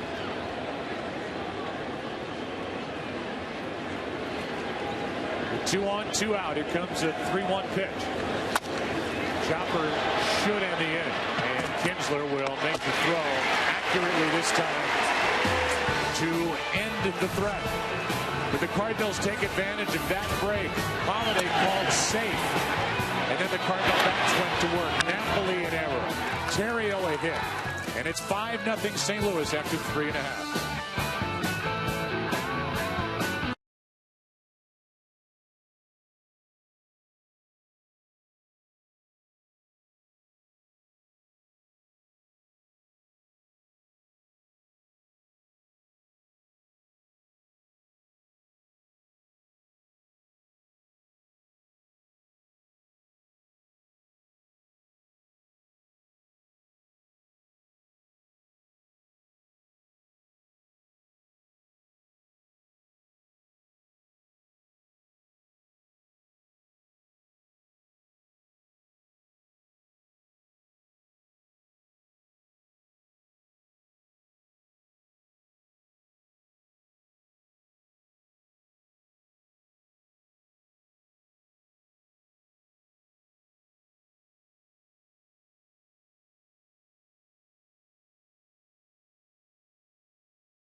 First pitch on the bottom of the fourth is outside to Michael Young. We'll see how Kyle Loesch handles Prosperity up 5-0 here in Game 3.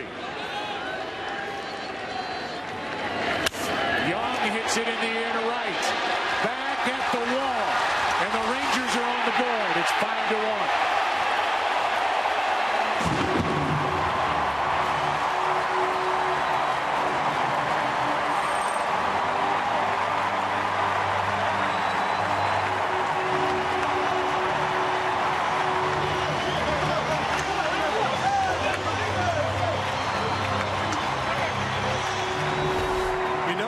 take long. Here we are in the 4th inning. Kyle Lohse fastball away. And Michael Young, knowing this ballpark better than anybody on either side, taking advantage of the ball shooting out to right. And now a base hit to left by Beltre.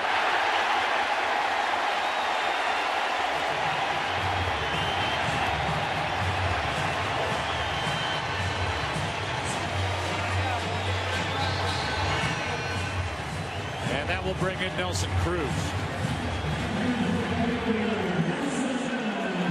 Jaime Garcia, who was so good in Game 2, went 7, no runs on 3 hits, struck out 7, is with us down in the dugout. And how you feeling about the way this inning has started, Jaime? You know what? It's not very good, but I feel like 5 runs in this ballpark is not a lot of runs. Because obviously these guys are really good at home, and we just gotta try to keep making pitches and then get outs. You have to be awfully proud with the way you performed in Game 2 to both sides of the plate. Yeah, you know what? I was able to keep the ball down and just trying to mix up my pitches, get him out of balance, because obviously he's like the best lineup in the American League this year. So it was a lot of fun, but unfortunately we didn't get the win. So here's the first one to Nelson Cruz, off the hands, big swing, strike 1. And Jaime, for fans who may not know, in World Series meetings, people don't know perhaps that you get guys out differently than Kyle Lohse or Chris Carpenter. Yeah, we all have our different styles. Carpenter is throws a little harder than both of us, but we mainly try to do the same thing: is getting hit in the counts and keep the ball down. That's the main thing to try to focus every time we're pitching. The last question will let you go. How's the overall mood of your team as you guys have bombarded this postseason? This has been some kind of run for your club. Oh, this is unbelievable, man. I'm so proud of getting a chance to play with these guys. They're the whole last 2 months of the season and the playoffs have been unbelievable. Here's one into right at the wall. Cruz has hit another. A 2-run shot, and it's a 5-3 game. Wow.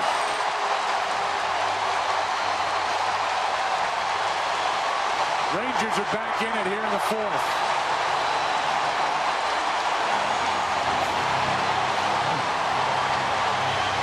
That even got a wow out of Jaime Garcia. Jaime will let you go. All right, man. Thanks for talking to you guys. Thank you. How about his power the other way? And that's home run number 7 on the postseason for Nelson Cruz.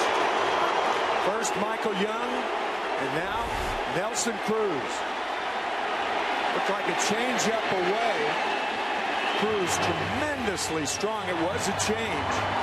A little bit up and into the seats. And still nobody out.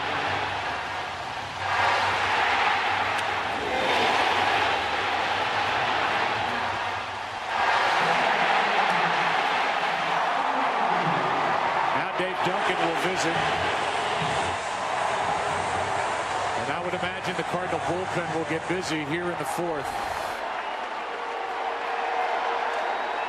Once again, this ballpark led the major leagues in runs scored per game, in home runs per game, in elevated ERA. So this is an easier park in which to come back than any major league field, or at least most major league fields. We talked about Ron Washington reacting.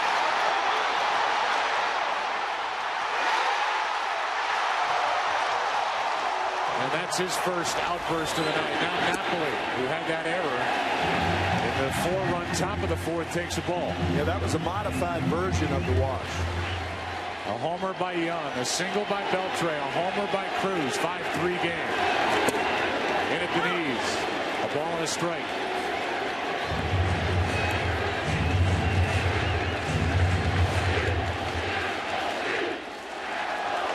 Fernando Salas, a right-hander, gets loose.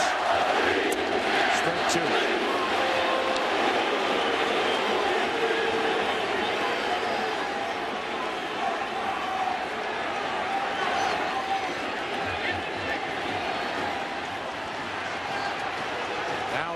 Rangers has hit a home run in 4 straight here at home.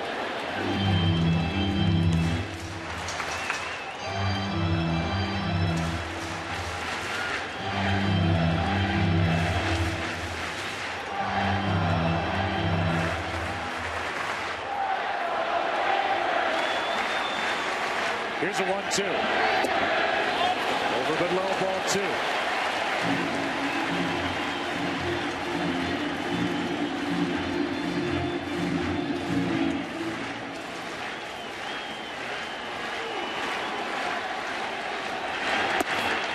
Outside, ball 3. Second time through the order, the Rangers appear to be looking for that off-speed pitch. First time through, a lot easier for Kyle Loesch.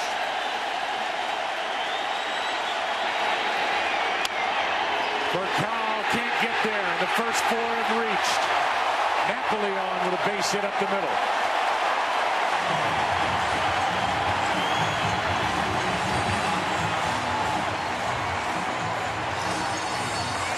This Ranger team can strike like cobras.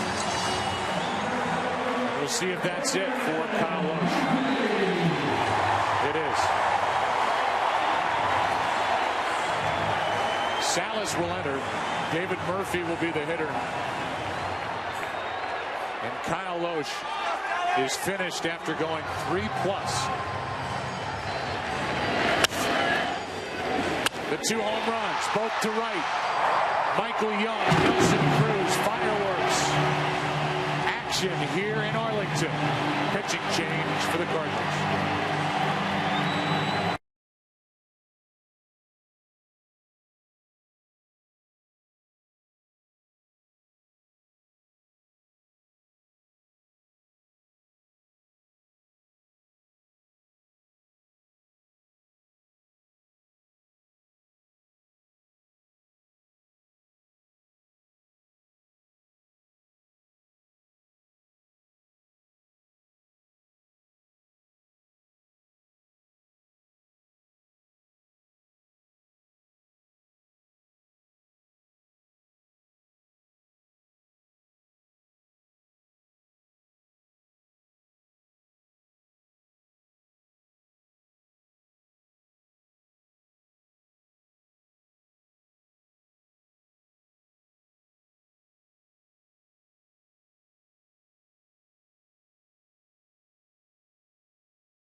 The tying run at the plate, nobody out here in the 4th. David Murphy hit 11 home runs during the regular season, has not gone deep this postseason.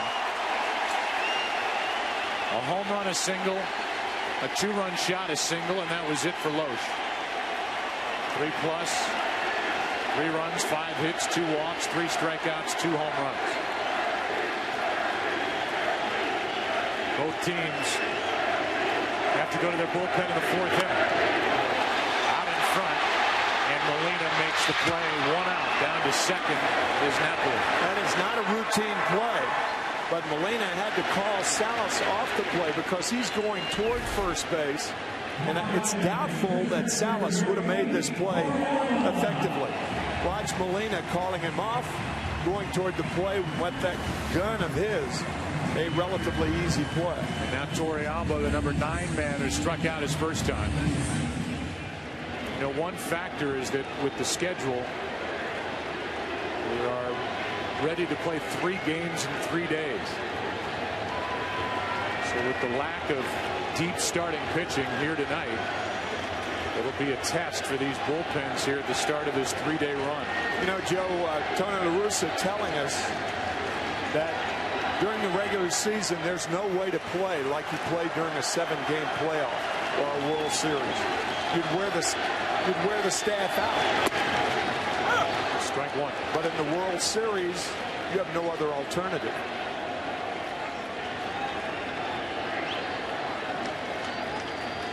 La Russa keeps saying, I'm going to worry about this game. Right. You have to separate the games, and I'll attack tomorrow when I get there. Fastball is high. A ball and a strike to Torrey Alba. On deck is Kinsler, who made that wild throw in the top of this 4th. Which led to a missed call, which led to big damage. It was 5-0. Now it's 5-3. Here's a 1-1. On the outside part, strike 2.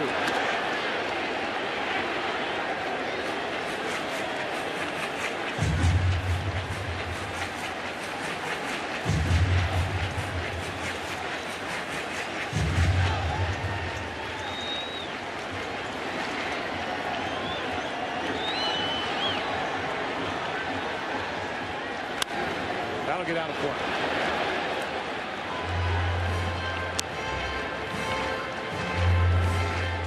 This is exactly what you talked about in the open. More power, home runs, and balls hit by right-handed batters out to right. Really not a problem for about 8 right-handed hitters in both lineups. 4 for the Cardinals, 4 for the Rangers.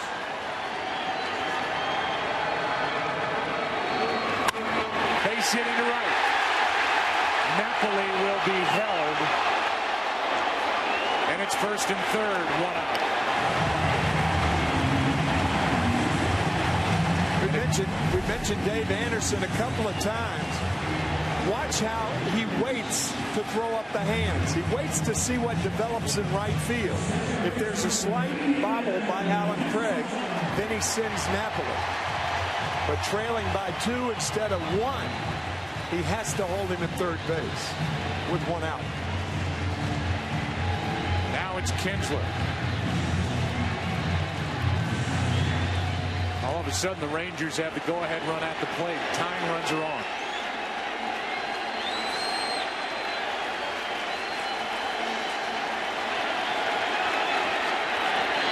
Ball 1. 3 innings ago in the first inning after the Alan Craig home run, my partner said, this game's not going to end 1-0. And you were right. Were you ever? It was easy. These 2 lineups, no cushion.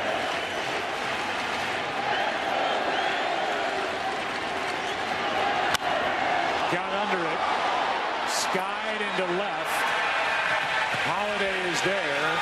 Tagging is Napoli. Here's the throw, and out in the inning. What a throw by Holiday. And a tag by Molina to end a long 4th.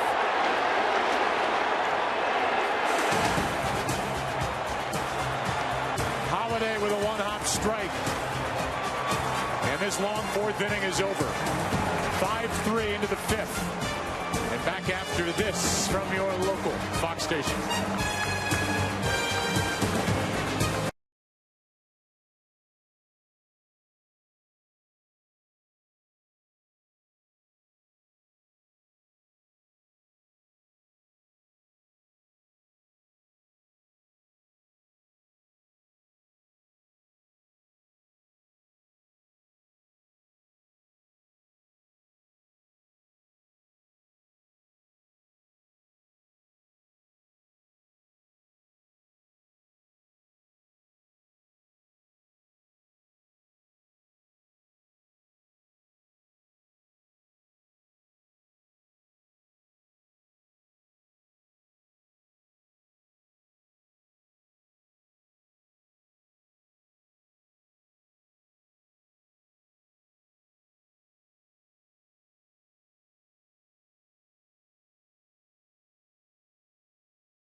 half, 3 in the bottom half, and all of it ended on a double play and a tag by Molina at the plate. Watch the left leg of Napoli. It skews toward first base, and that allowed Molina to make the tag on the back leg to get Napoli. Breaking ball from Feldman. Strike one on Pujols, and here's another look. Watch the left leg going toward first, and that allowed Molina to make the play. Fine throw by Holiday in left. He's on deck as Pujols has another hit. He leads off the 5th the same way he did in the 4th with a base hit. And he's on with Holiday, Bergman, and Freese coming up. That play by Holiday was reminiscent of the play in the 1975 World Series with George Foster, the left fielder. Made a terrific play to get Denny Doyle at home. And at the time, that was a key play in the World Series between the Red Sox and the Cincinnati Reds. Holiday is at the plate. Nobody out. Fastball for a strike. A few innings later, Carlton Fisk with the home run off Pat Darcy, called by Dick Stockton. And today is the 36th anniversary of that game. Dick Stockton is in town to do the Cowboys and Rams tomorrow. And was out at the ballpark to see his buddy Tony La Russa today. That's down and away. 1 ball, 1 strike on Holiday. Matt's not really known as a great outfielder, but he just made a really good throw on that fly ball into left. It was hit really high into the air off the bat of Ian Kinsley. Here's a 1-1. Inside, 2-1. It's a throw, Joe, that a left fielder can't make in the line because if he does, he'll hit the runner. So you have to make it inside the line about a yard, and he fed it to Molina on 1 hop perfectly.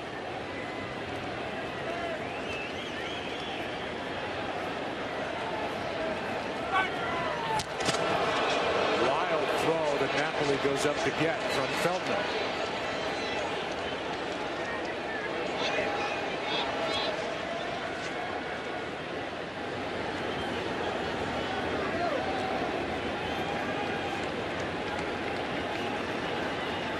Holiday's been a hot hitter for the Cardinals since the start of the NLCS as he takes inside ball 3.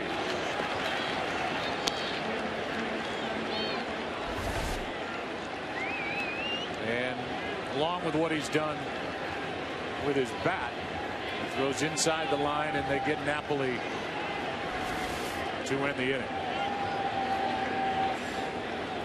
There goes Pujols on ball 4. And it's 2 on with nobody out, a hit and a walk. And it's the first walk given up by Scott Feldman in 10 2/3 innings this postseason. Berkman's digging in, and we'll take a look at the 2 reactions. There's Wash doing the wash, watching the play at the plate. And then La Russa, who says he runs on the inside. Just a little head shake and back down into the dugout, plotting out, I'm sure, who else is going to come out of that bullpen. Yeah, the Tony is not nearly as animated as the Wash. It's no fun. No. Bergman has a hit and a run scored. Now he gets to bat left-handed, his preferred side, his power side, ball 1.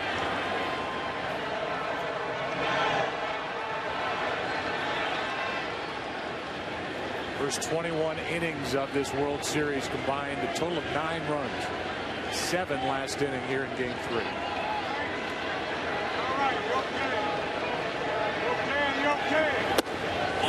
That's inside. And a 2-0 count. Berkman has hit 32 home runs this season, including 1 in the postseason, and 28 of them have been from this side of the plate. We all know how the ball jumps out to right.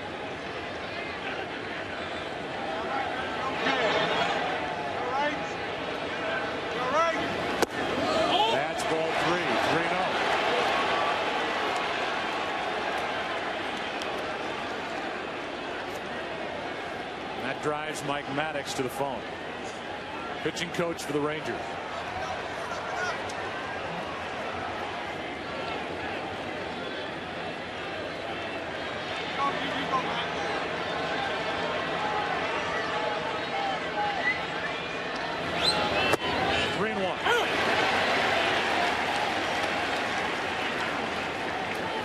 Guy just added to the roster for this World Series is getting ready, Mark Lowe.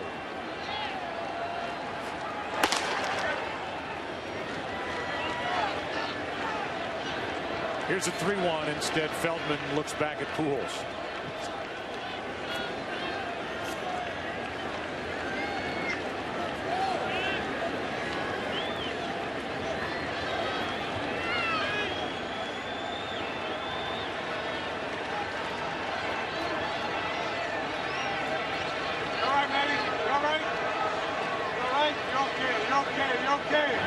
That's low, and that'll load him up.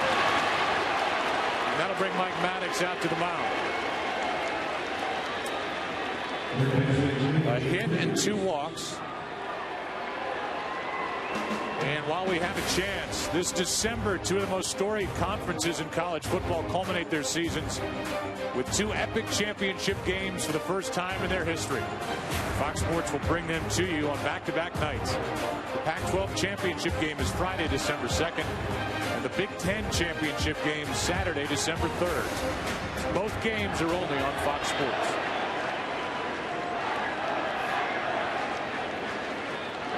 What an opportunity here for St. Louis and David Freese. He had an RBI double his last time up. We'll give you the Geico in-game box score for the Cardinals. Freese has a double, an RBI, a run scored. Pujols 2 hits.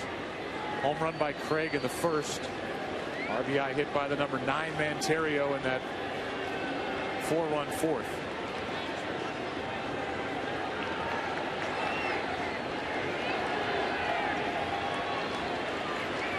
Bases loaded for David Freese, who shatters his bat, gets it past Feldman, a run scores, 1 out. And it's an RBI for Freese. The other runners advance, and it's 6-3 here in the 5th.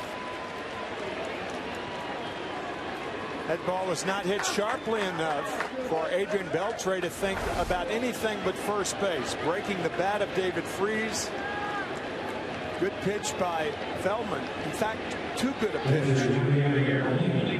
The 2-seam fastball and on the hands. I think the Rangers are going to change their strategy with David Freese and start throwing him more inside. Now it's second and third, 1 out for Molina with John Jay on deck.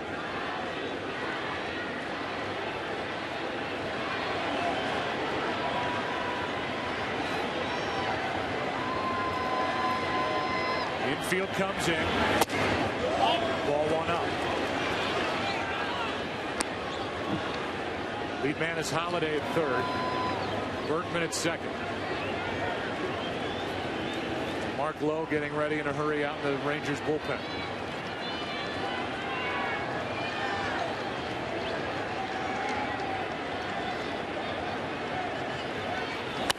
Off the hands. Strike 1. Good pitch.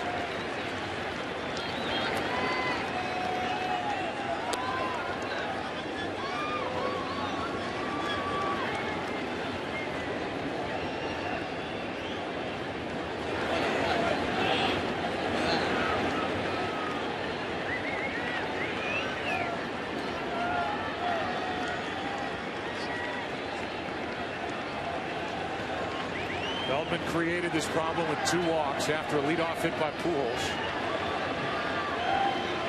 Now a 1-1 to Molina, who drove home a career high in runs this year, and he's got 2 in this World Series. It's a 2-run double, and that opens it up back to a 5-run game. It's 8-3 in the 5th. A career high 65 during the regular season in his first World Series. RBIs here in game 3. The Cardinals were helped out in the 4th inning with that call at first base. No help in this inning as Molina with the line drive down the line to drive in 2.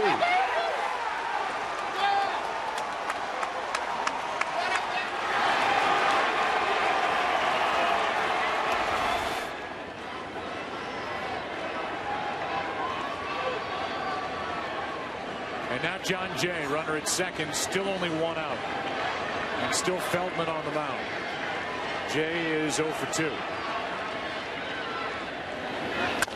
Back to Feldman, and Molina's trapped. And the fielder's choice, 1-6-5 for the out. Feldman to Andrews to Beltre. And John Jay is on at first with 2 down.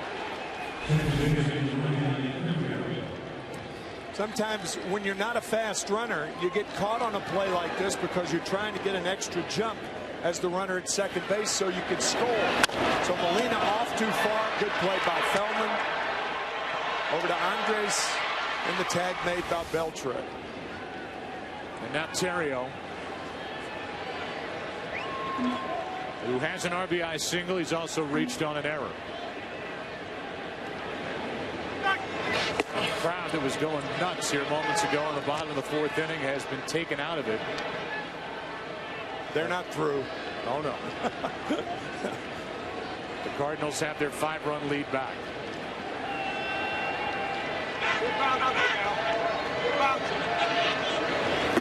You can hear the instruction of Dave McKay, the Cardinal first base coach, as he is working with John Jay.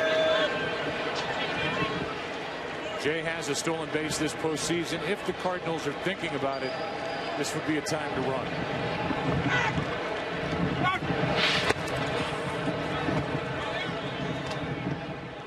Wind is really whipping around here at Rangers ballpark. Very deceptive wind with the flags in right field. First appearances, you think the wind's blowing in, but down about 100 feet where balls shoot out to right field, it's blowing out. It's swirling effect at this ballpark.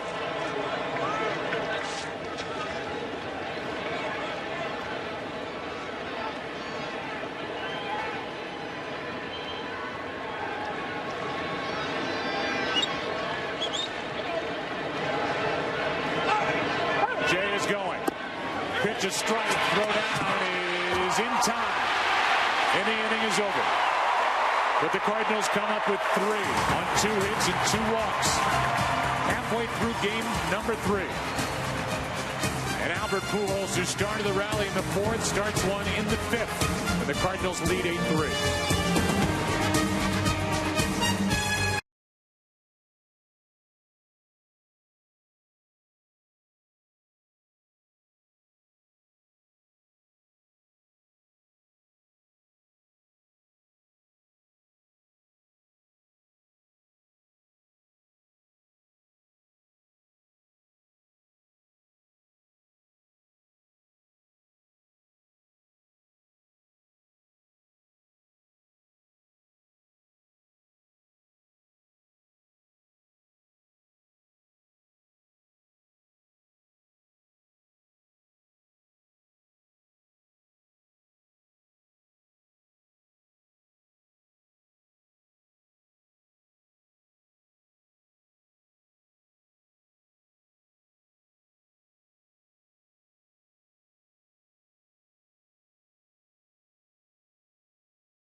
Chevrolet and baseball, a part of America for the last 100 years.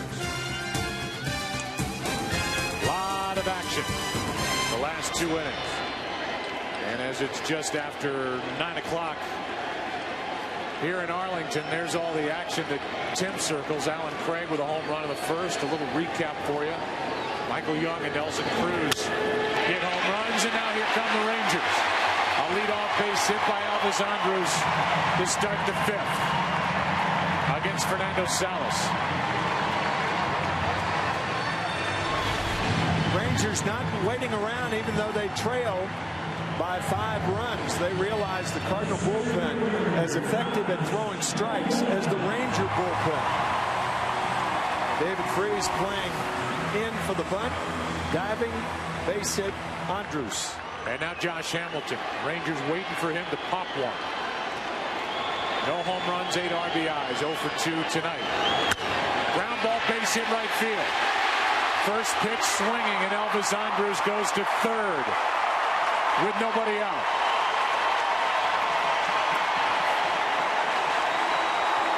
Regardless of the score, you have the second baseman in your view if you're the runner on at first base. But that ball gets by, particularly one of those 38 hoppers. You know the grass is going to slow it down, so you go to third easily, even though, again, you're trailing by 5. This game back to form for what we saw in LCS play, both AL and NL. Salas in his second inning of work deals with Michael Young. Homered his last time up. Ball 1. Get that feeling that nobody is safe in that circle in the middle of the field. Raised by 10 inches.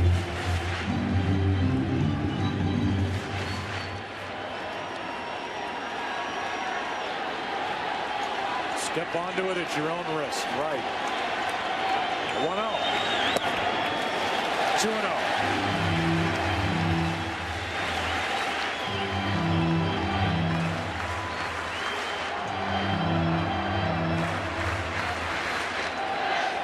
Cardinals would trade a double play for a run in a heartbeat. Michael Young is looking to jump on another pitch, and now Yadier Molina come out to talk. And while we see action out of these bullpens, let's go down to Ken Rosenthal. One of the things we're seeing here, Joe, in addition to the ballpark factor and the warmer weather, might be the growing familiarity of the hitters on both teams with the bullpens. I talked with Rangers hitting coach Scott Coolbaugh about that yesterday, and he said you saw a lot better at-bats from their team in Game 2 against the bullpen than you did in Game 1. So that's another reason why we may be seeing more offense tonight. Salas has worked now in every game. Sure, Zepchinski's got his ticket stamped for an appearance in this one. And Lance Lynn, who worked in Game 2. Young went after one up. Looking to jack one. As he did his last time up, it's 2-1. That was a big swing. Yeah, that's Michael's happy zone right there. More than any other player on either team, he is a high ball hitter. He loves that pitch.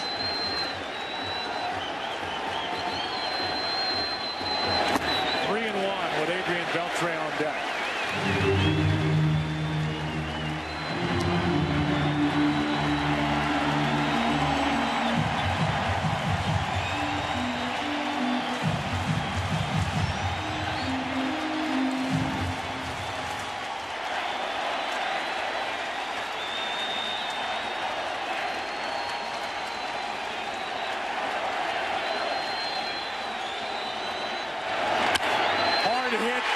David Freese.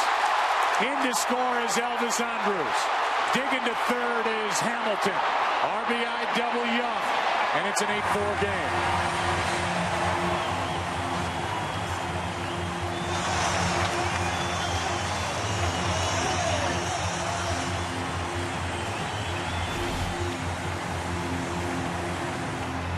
Running from third, Elvis Andrus scores easily. I tell you, with the bad groin, Joe, it's tougher to stop than it is to run. Dave Anderson holding Josh Hamilton up at third base, you can almost feel it. And here comes LaRussa with Beltre coming up. It's a 4-run game, second and third, nobody out, and Lance Lynn will be coming in. Hard throwing right-hander. And while the Cardinals switch pitchers, Genio invites you to switch to Turkey. Lynn is in, Salas is out.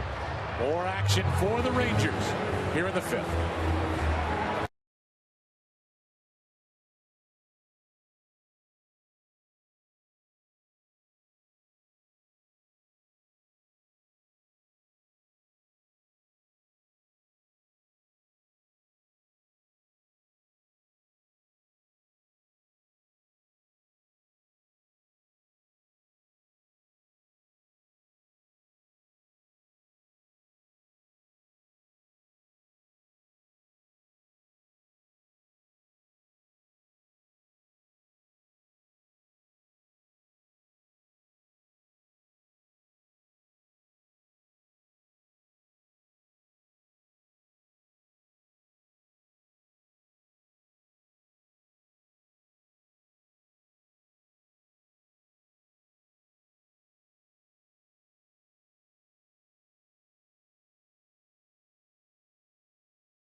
Cardinals got 4 runs in the top of the fourth. The Rangers got up off the deck and got 3. Cardinals got 3 in the fifth. Rangers have 1 already on the board. Second and third, nobody out. Lance Lynn, strike 1 on Adrian Beltre. Lynn is a harder thrower than Salas. Had a strained oblique, was on the 60-day DL. His time on the DL ended right before the NLCS. Beltre, strike 2.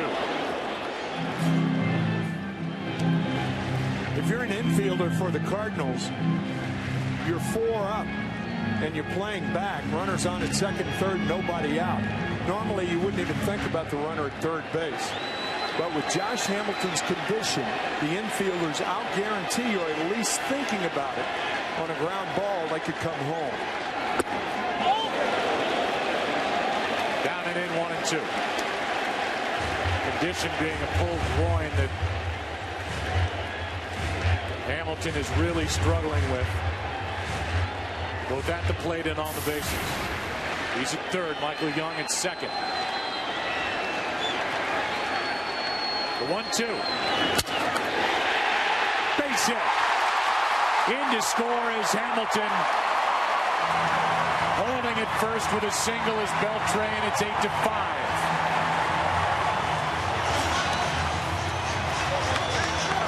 Get the feeling this game's going to resemble a rodeo more than a baseball game before it's over.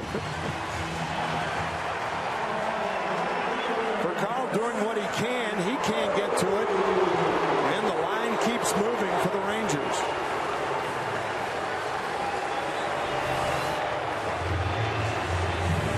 And now the guy representing the tying run at the plate is Nelson Cruz. If you're just joining us, hit another. 6 in the ALCS. 2-run shot his last time up. Strike one. 10 hits in the postseason, 1 single. The rest have been doubles or have left the park.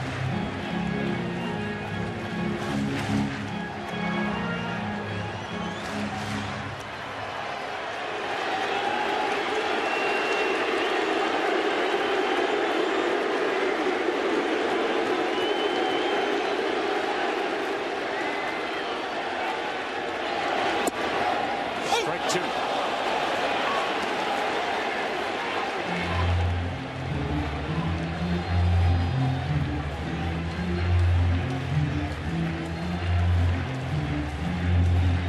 Rangers offensively over the last 2 innings, 5 runs on 9 hits compared to what they did in the first 2 games.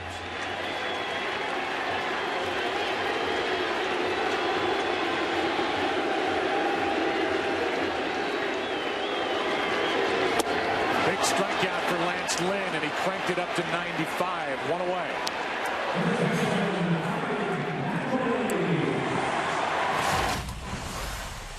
All hard stuff,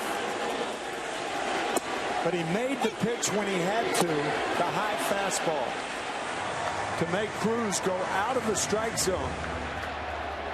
Because it appears, Joe, that pitchers are going to have to go out of the strike zone to get guys out tonight. These hitters all of a sudden are locked in. Here's Napoli.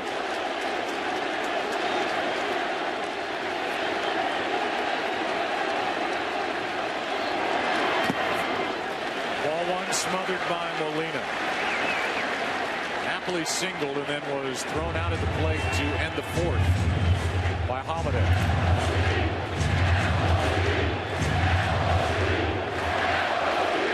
Napoli chant.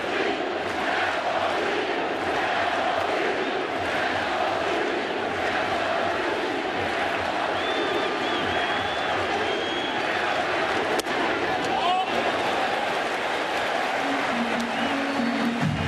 2-0.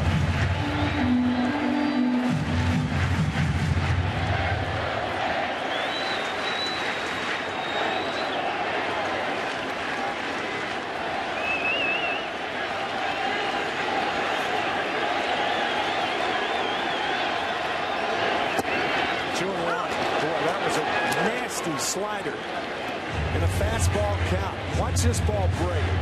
Good pitch from Lynn.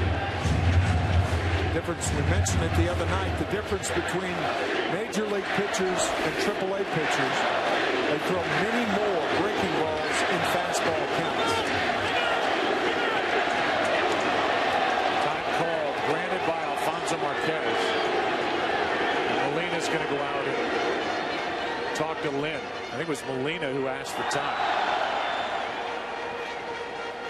It is a big day on Fox tomorrow. It's NFL Sunday doubleheader beginning with the Falcons and the Lions. Redskins, Panthers, Bears, Bucks in London.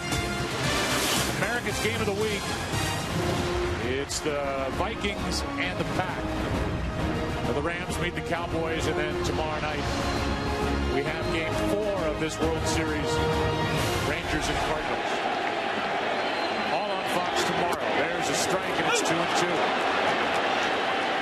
That day starts with the Built Ford Tough Fox NFL Sunday pregame show. Noon Eastern, 9 a.m. Pacific. You can watch Fox from 12 to 12. It was 2-0. Now it's 2-2 on Napoli.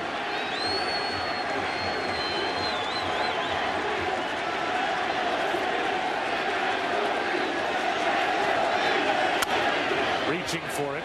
Foul ball.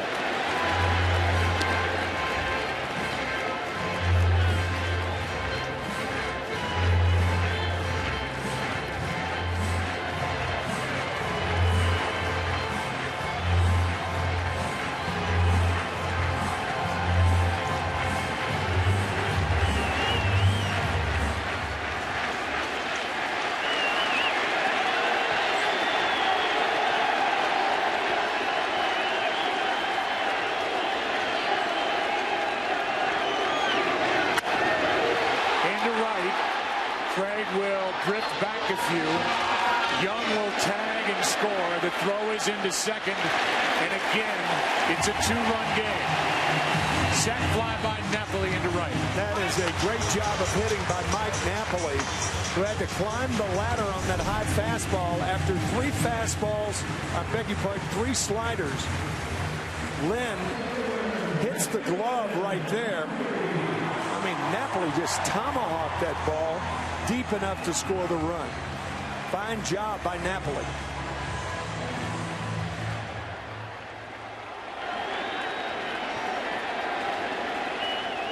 Craig threw to the right base. 2 out in the inning, and here's David Murphy. Tying run at the plate. Ball 1 outside.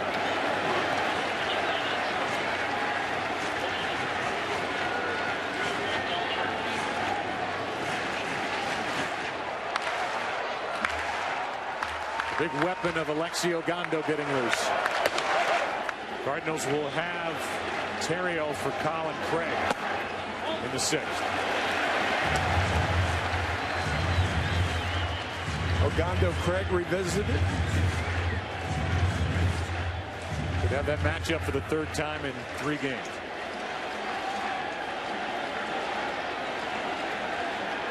Counts 2-0. 3-0. Torre Alba next.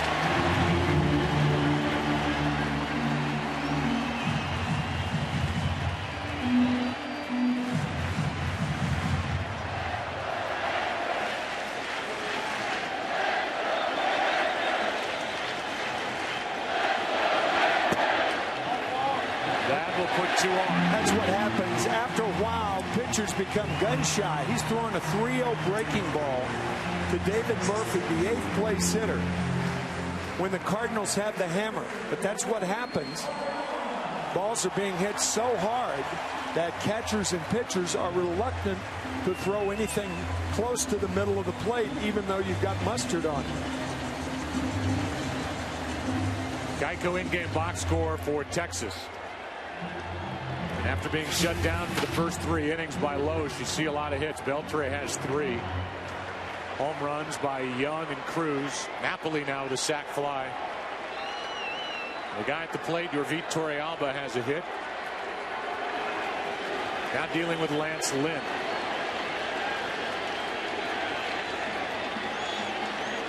Tying runs are on. Strike 1.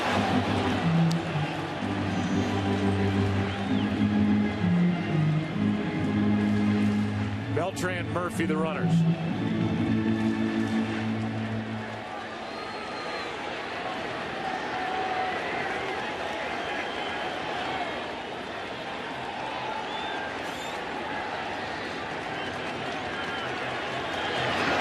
Outside.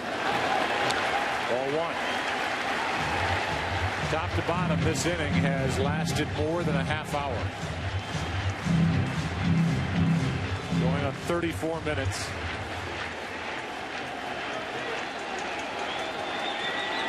Two on, 2 out. 1-2 the count.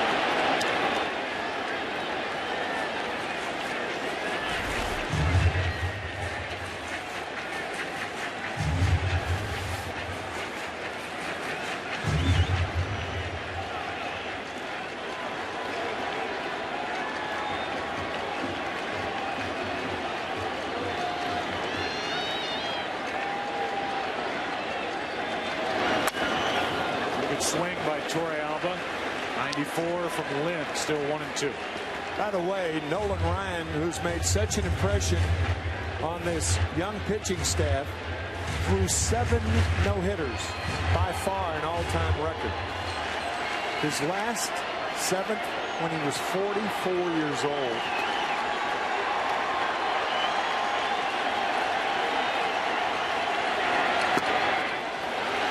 Two and 2.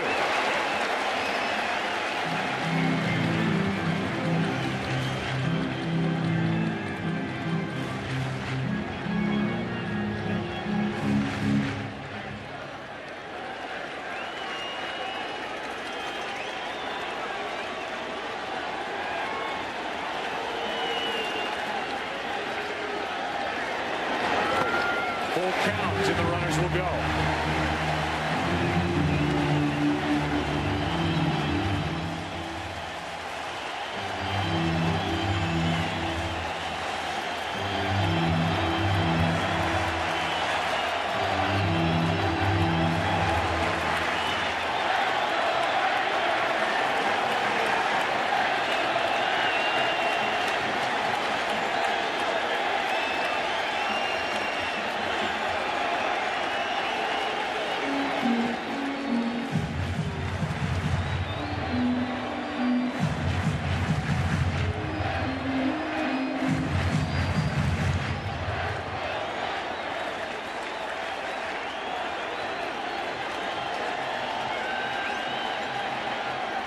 That loads him up.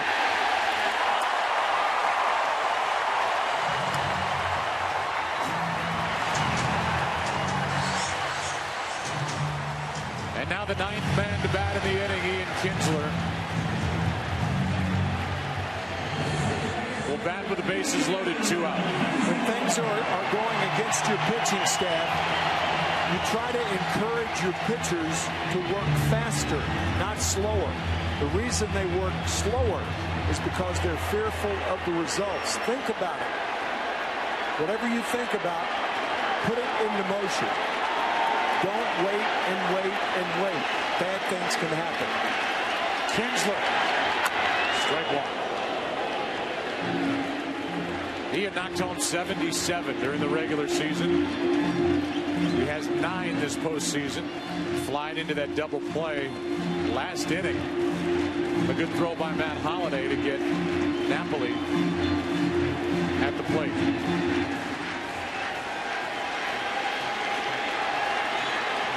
Bases loaded, 2 out.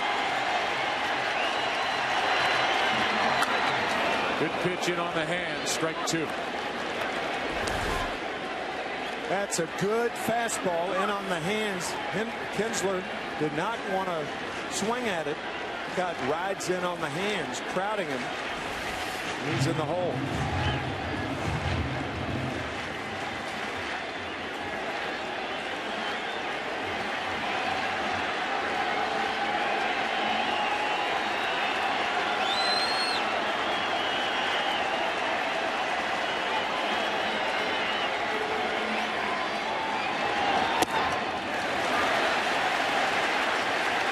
Pitch overthrown high for ball 1. Ian Kinsler has never hit a grand slam.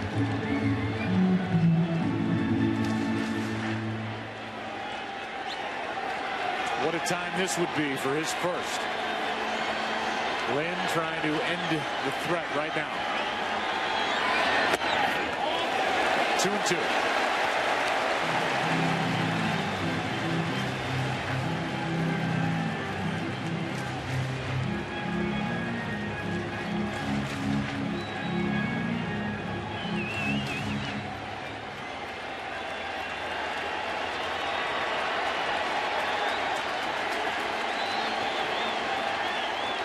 The next from Lynn.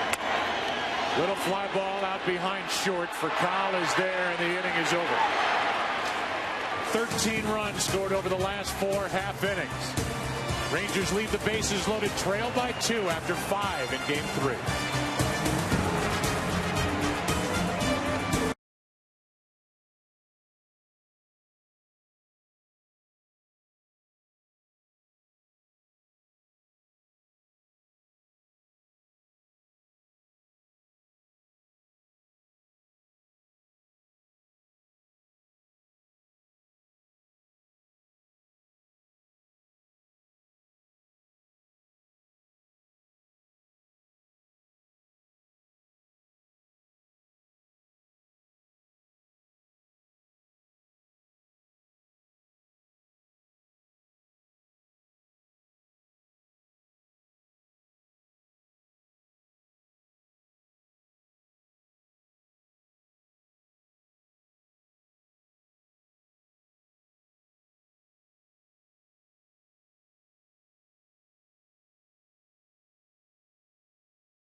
better state.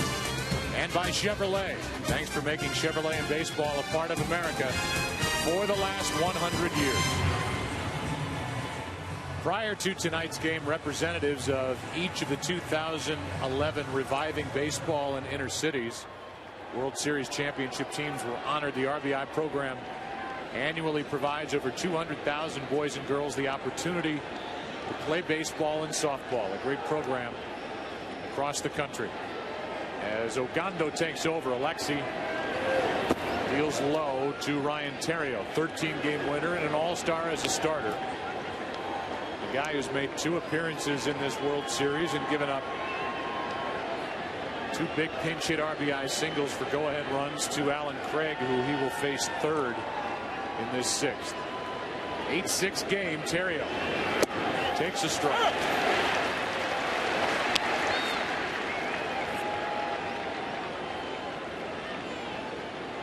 Ryan Theriot's had a nice night. He reached on an error, then had an RBI single.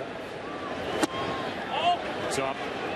And he was at the plate when John Jay was out stealing in the 5th.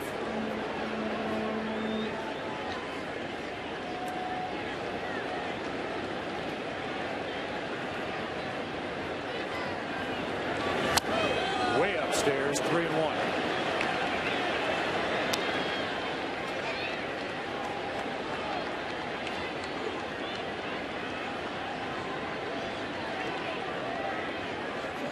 Cardinals led 5-0, then 5-3, 8-3, now 8-6. Full count.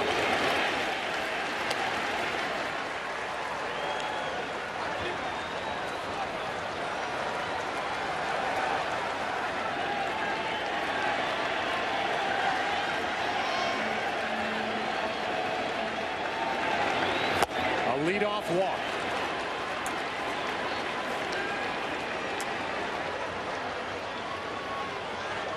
We'll go back to the top of the order and Rafael Furcal. Joe, it's tough to play for 1 run because the hitters on both sides are scoring multiple runs during an inning and have the potential to continue that. But I think Tony La Russa will bunt right here because you've got Craig, Pujols, and Holiday following Rafael Furcal. Ogando throws that high fastball, very difficult to bunt along with hit.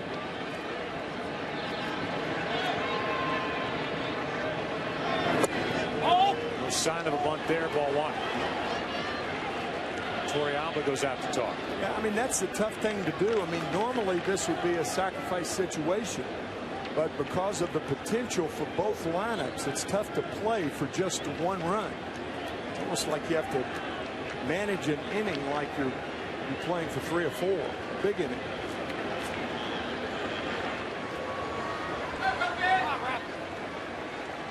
Beltre still in at third, a 1-0 pitch.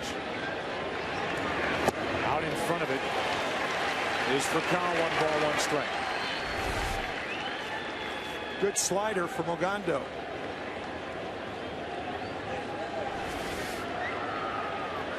Furcal hit 8 home runs, 7 of them in 50 games. He came from LA to St. Louis. Foul back, strike 2. He homered once in the NLCS. It was in Milwaukee, but who didn't?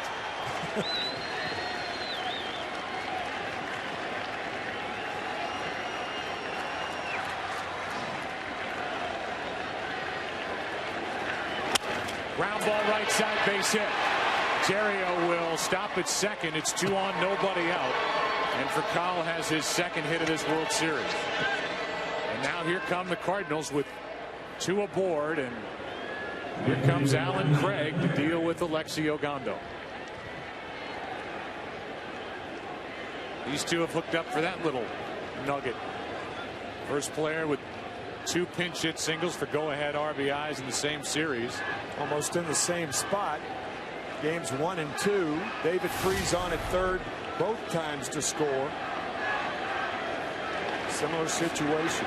Goodness. Torrealba just went out to talk, and now Ogando brings him back out there.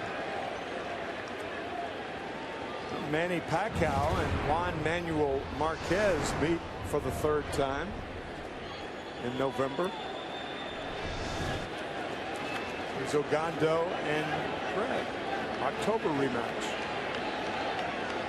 And Craig then followed up what he did in St. Louis with a home run in his first at bat here tonight.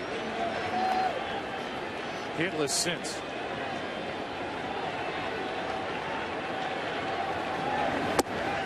And he finally sees the slider from Ogando, strike one. Ron Washington said, when Ogando comes in the game tonight, first pitch to Craig will be a slider. And it was.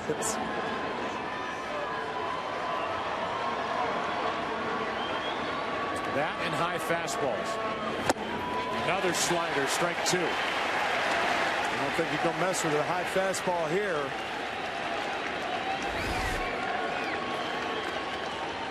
It's a tightly wrapped slider going away from Craig.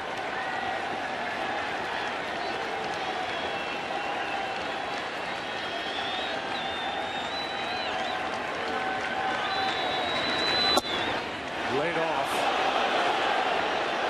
Same pitch, ball one.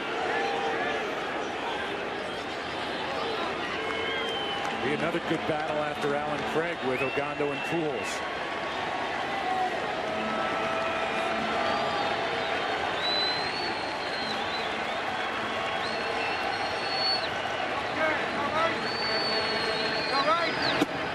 Two and two.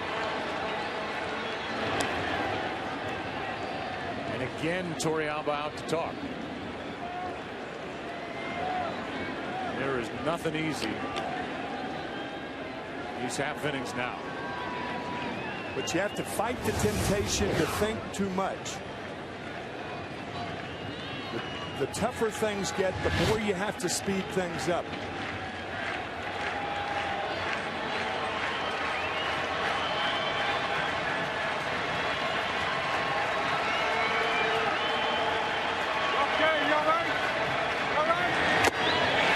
Ogando gets him this time with 97-mile-per-hour heat, 1 out. After 2 straight pinch hits, it's worth the sequence as the slider hits. Another slider. This one wide. Another one wide. Now the fastball. And that was Ron Washington's point. Once you've seen that slider a couple of times, then you can throw the fastball and get your man, and he did. Here's Pujols. He's 2 for 3. And again, Torrealba has to go out and talk. Ogando brings him out.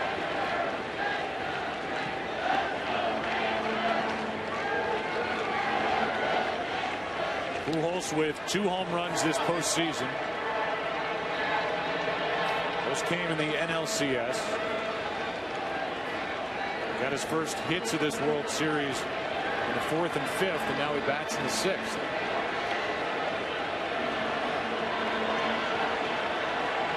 Does not have an RBI in this series yet.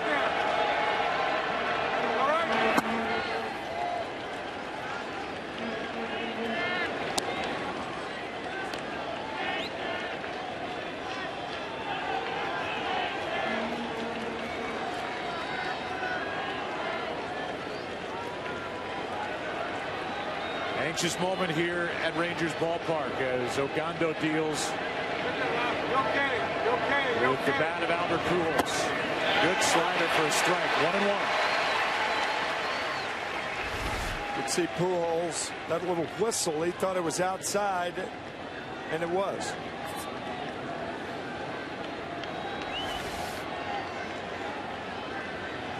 Big call, big difference between 2 and 0. It really is. And 1-1. That's right.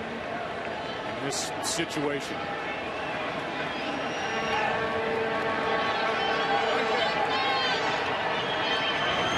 That is hammered into left. Oh my God. That ball is absolutely murdered. Crushed by Pujols. And that makes it 11-6 here in the 6th.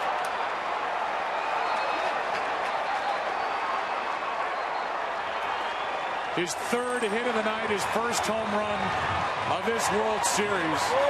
And this thing was blasted.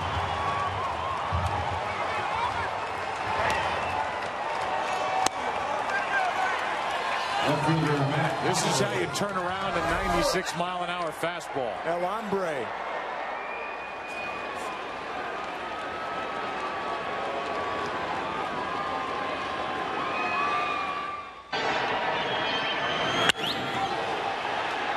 The only question was how far was that thing going to ride, and it almost got into the second deck.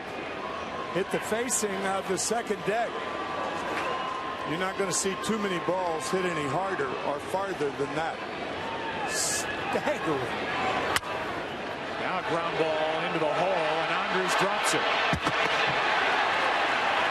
That should be another error.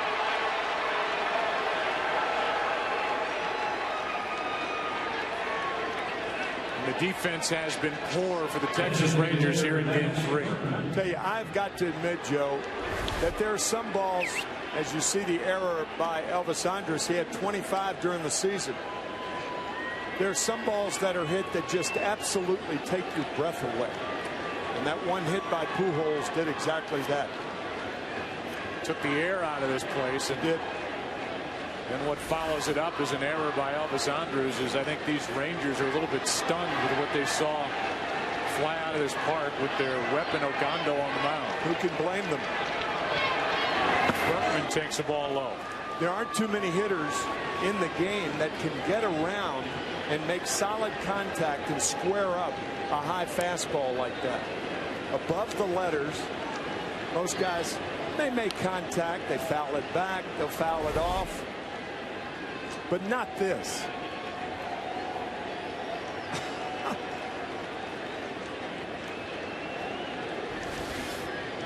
Here's a 1-0 to Berkman out in front of the pitch, a ball and a strike.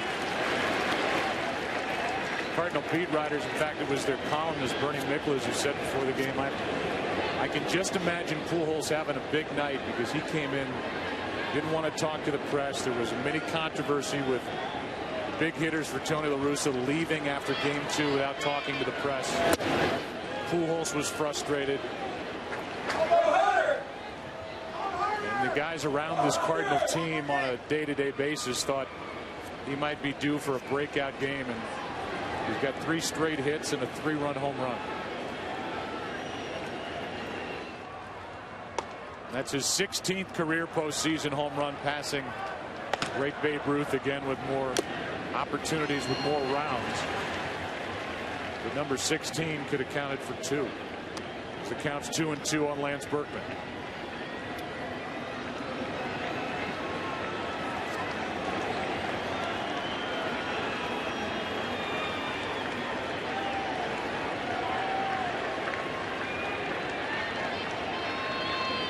Berkman with a hit, a walk, he's flying to center. There goes Holiday on a grounder foul outside first. Ken Rosenthal is with us, and Ken, we spent a lot of time during the regular season during Cardinal games talking about Pujols as the pending free agent, as the Cardinals have gone this deep now in the World Series here in 2011. Does that help his chances of coming back to St. Louis, or does it affect it at all in your mind? Joe, honestly, it probably doesn't make a difference. He'll give the Cardinals the first opportunity to re-sign him. He'll probably give them the last opportunity. But this is a business decision. And remember, back in spring training, he turned down a 9-year deal in the $190 to $200 million range. Now, the Cardinals are going to have a 5-day window at the end of the World Series to negotiate with him exclusively, but that's not going to matter. He is going to hit the open market.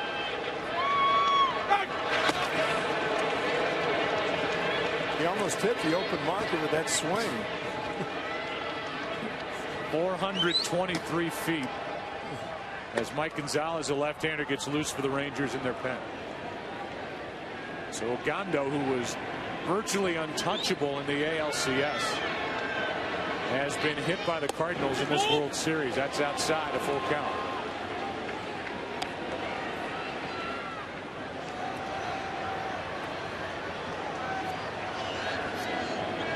And it keeps ballooning to a 5-run game, and then the Rangers come right back. Yeah. It happened in the 4th, happened in the 5th.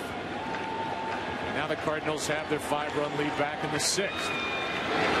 Base hit by Berkman. That pitch was up. Holiday will stop at second, 2 on, 1 out. Here's another look at that 423-footer off the bat of number 5.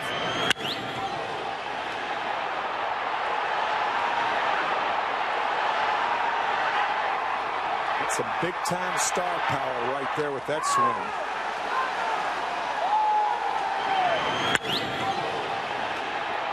And they've seen plenty of that. That guy in the middle of the picture is Adam Wainwright, the leader of this staff. Maybe 1-1A with Chris Carpenter, but they lost him before he made a spring training start. And hard to believe that the Cardinals, without somebody with his presence in a rotation, could make it as far as they have into this fall classic. You lose Adam Wainwright in spring training. Tommy John surgery. He'll be back next year. And then Chris Carpenter is 1-7 in his first 8 decisions. So how did they do it? 10.5 back on August 25th. One of the great runs in the history of the game over the last 5 weeks of the season. And it's carried over in the postseason. Wainwright, a 20-game winner last year, 19 the year before. Freeze pops it up right side, and that will get out of play. Strike one on David Freeze. Freeze with 2 RBIs, a ground out, an RBI double, and a run scored.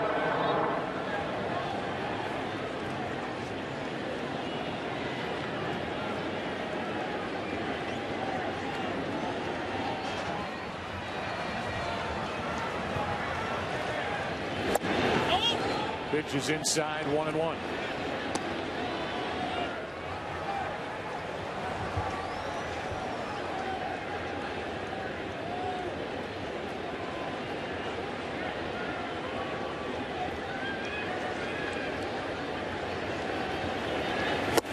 Good fastball from Ogando, strike 2. I think David Freeze may have had a backswing and come around to hit your Torrealba. Let's see. Yeah, I believe he hit him on the back of the left hand. Jorvit appears to be all right. A lot of times the hitter will come up and he'll warn you, particularly if you're not familiar with him, that he has a backswing. Here's a 1-2 from Ogando. 2 on, 1 out. Big swing by Freeze, got a piece. We asked you a trivia question about an hour and a half ago, 2 innings ago, and I read it. I can't even remember what the question was. If you know the answer, good for you. I don't remember the question either. The Volkswagen Passat trivia question: who holds the record for the longest World Series hitting streak? Hank Bauer of the Yankees. 17 straight. Back in the 50s. A total of 9 World Series during the 40s and 50s, and the Yankees won 7 of them.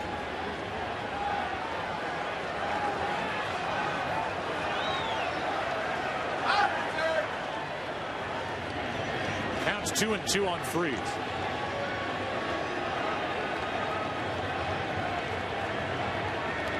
It's Nick Punto, I believe, that Albert Pujols is leaning on. And if I'm Punto, I let him lean on me. Go ahead, Albert.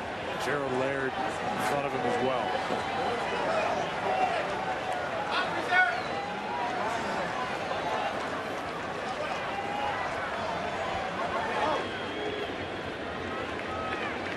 Now the 2-2 to Freeze. Outside, a full count.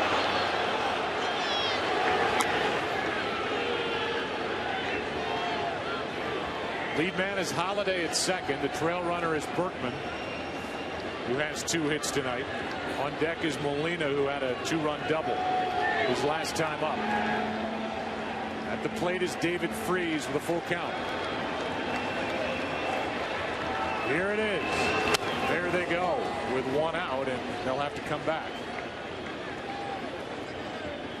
Tony La Russa taking advantage of the score when you're ahead by 5, trying to put a team away, putting the runners in motion. I don't think a team in this park is ever put away. In this atmosphere with these bullpens. No, not with this other lineup they're facing.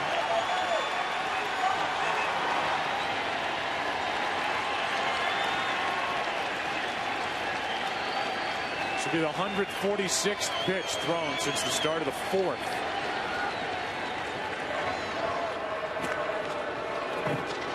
Ogando wanted to see if Holiday was going to leave early.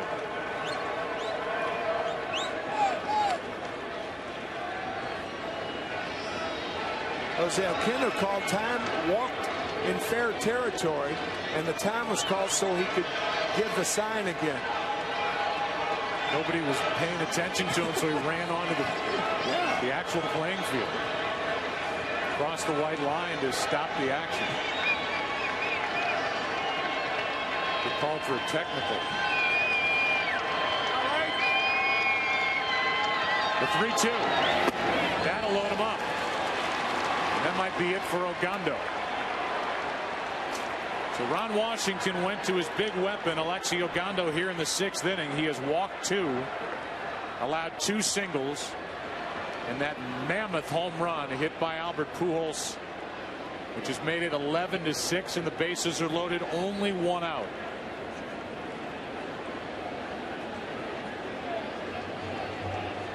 And Gonzalez, the left-hander, is coming in with Yadier Molina coming up. Ogando is knocked around here tonight in the 6th.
Ogando was his nemesis, Alan Craig.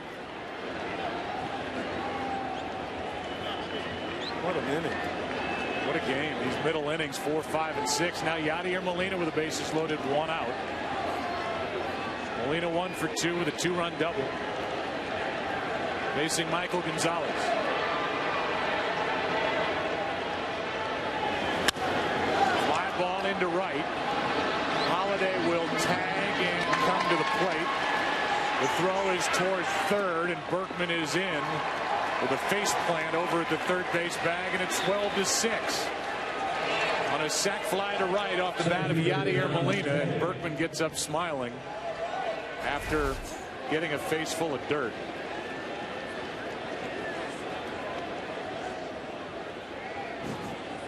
That elicits this reaction. So Holiday, who reached on an error, scores, and it's 12-6. It's the biggest lead of the night. And here is John Jay. Cardinals have batted around for the 2nd time in this game. Number 9-man Terrio started this with a walk. Kinsler to his right flips, and that's it. But the Cardinals come up with 4 runs in the 6th. Pujols was clapping, swinging. Ron Washington's jogging in place. Guys are celebrating. That kid's wired on cotton candy. We're going to the bottom of the 6th.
Well, it's 12-6 in the bottom of the 6th inning.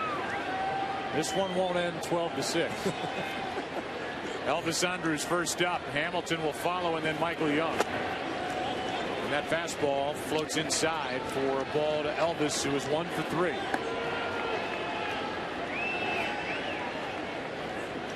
Andrus with a base hit to start the 3-run rally last inning. 91 miles per hour from Lance Lynn, who got out of a bases loaded situation last inning by getting Kinsler on a pop-up to keep the lead. And now the Cardinals have added 4 and lead by 6. Oh! Slider misses, ball 2.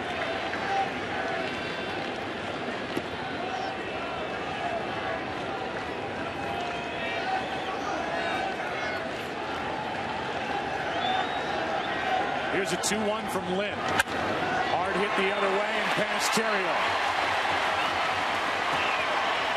And now the Rangers put their leadoff man on here in the 6th. And we give you the Nikon 1 replay cam, a big play in this game at the time, to cut down Mike Napoli at the plate in the 4th. And keep it 5-3 St. Louis as Holiday made the throw. Napoli was tagged out. Here's Josh Hamilton. It would be a mistake for a viewer to leave your set. Strike 1 from Lynn. Cardinals have a right-hander getting loose in their bullpen, Dotel.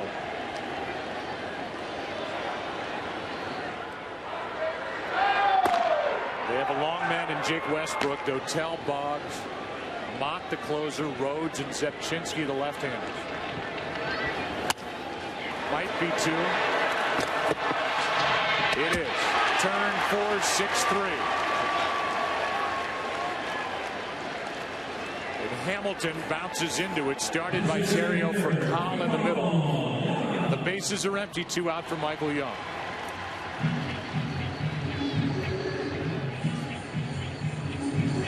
Young has homered, an RBI double. He scored twice. And he hit a seed over to third his last time up. It almost flipped David Freese and went into left field for an RBI double. Breaking ball drops in, strike 1.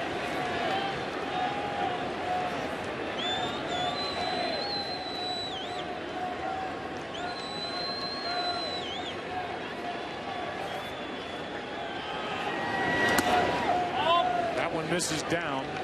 1-1. Notice more breaking balls from Lance Lynn starting an inning. It's very difficult for a pitcher to come in with runners on base and pitch like he normally would. A lot more breaking balls this inning. That's out of play. Strike 2.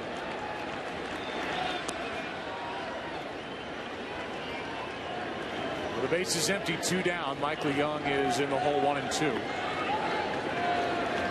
Lance Lynn was called up as a starter. And he fell right into a bullpen situation and was pitching well until he strained an oblique. 1-2.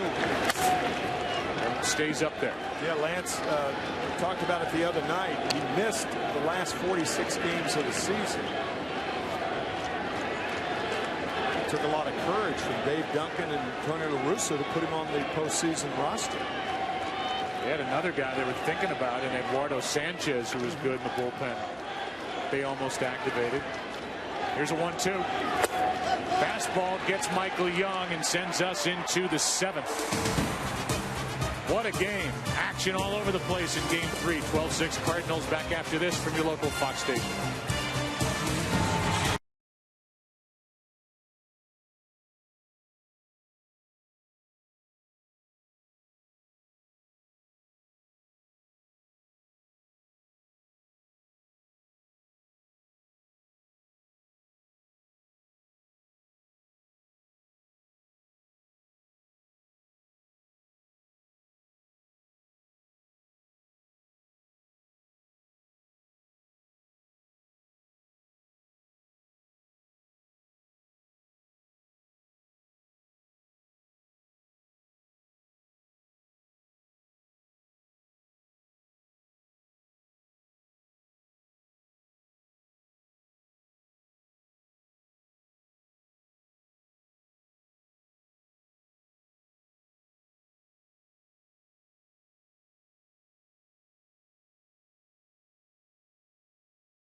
I'm Joe. That's Tim. How are you holding up? I'm fine. You kidding? This is great. But it's such an unusual game. It is. We saw 8 runs scored in St. Louis, and a few more scored. 18 runs scored tonight in 6 innings. And this was a 1-0 game after 3, and then just an offensive explosion. 17 runs scored from the 4th through the 6th. Now we're in the 7th. Gonzalez will deal with Terrio, and it was Ryan Terrio drawing a walk off Ogando that started a 4-run rally in the 6th.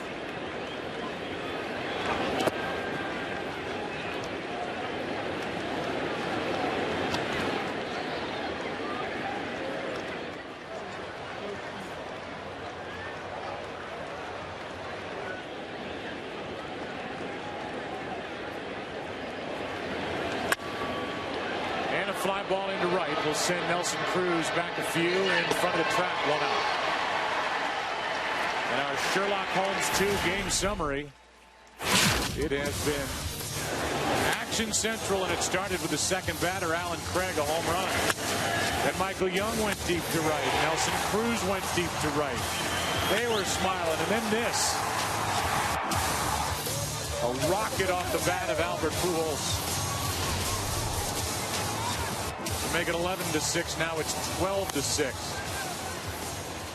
And after 8 runs total to the first 2 games, 18 runs here tonight in game 3. Here is Furcal. Tim, I think we're going to see the same game tomorrow night. Oh, I do too. I think all 3 games here in Arlington are going to be like this. Maybe not 18 runs scored in the first 6 innings, but you get the drift. Tomorrow night it's Edwin Jackson at Derek Holland. As the count goes to 2-1 on Furcal, and we said it coming in that this series would change in this ballpark. You're at the 3rd and 4th starters. You have to wait until game 5 to get back to the top guys, Chris Carpenter and C.J. Wilson. Nelson Cruz went back for the first, in for the second. 2 out. Meanwhile, you look at a guy like Michael Gonzalez, and as you look at Edwin Jackson, Derek Holland, as Joe said, the starters tomorrow night. But Michael Gonzalez was obtained by the Rangers on August 31st, and it was thought that he'd be pitching against either the New York Yankees or the Boston Red Sox to win the LCS for Texas. They haven't even played them because of the demise of the Red Sox and the collapse, and the Yankees were beaten by the Tigers. Yeah, they were adding to their left-handed short relief because of the left-handed bats that those teams featured. Guys like Adrian Gonzalez and Jacoby Ellsbury, Robinson Cano, Curtis Granderson. 1 ball, 1 strike on Alan Craig, who after his first inning home run has had a 1-for-4 night. A pair of strikeouts and a ground out. You saw those ERAs during this postseason for the 2 starters tomorrow. Holland has been ineffective. He believes he had a good bullpen session and felt better, wasn't too amped up. As he gets the ball here tomorrow night, and that has been a problem for him, getting wild and getting pitches up in his 2 postseason starts. And Edwin Jackson had that big lead after a half inning in game 6, the clincher of the NLCS, and with 2 innings in that game. Yeah, in that game he faced 8 batters and gave up 3 home runs. Here's a 2-1 to Alan Craig. 3-1. Pujols on deck.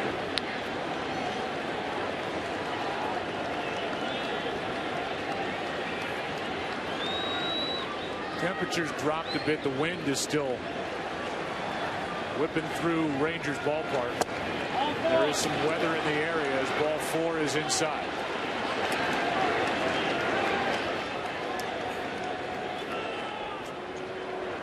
It's supposed to rain, they say, in about 45 minutes.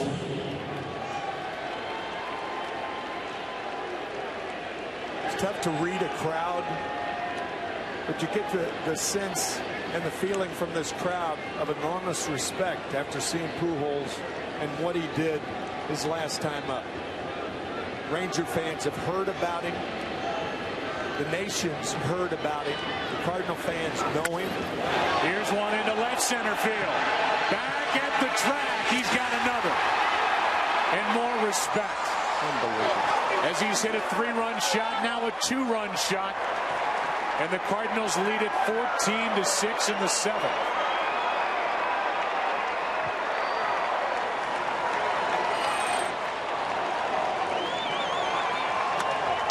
For his last 4 at-bats. 5 RBIs, 3 runs scored. And Albert Pujols, after being hitless through the first 2 games, is heating up. Well, he's hot. He's not heating up. He's over that hump. He's been hot for 11 years. That's Matt Holliday with 2 out, nobody on. Takes a strike. Cardinals had guys in and out of their lineup all season long and never really got on the kind of roll that they've been on down the stretch in September and certainly in this postseason.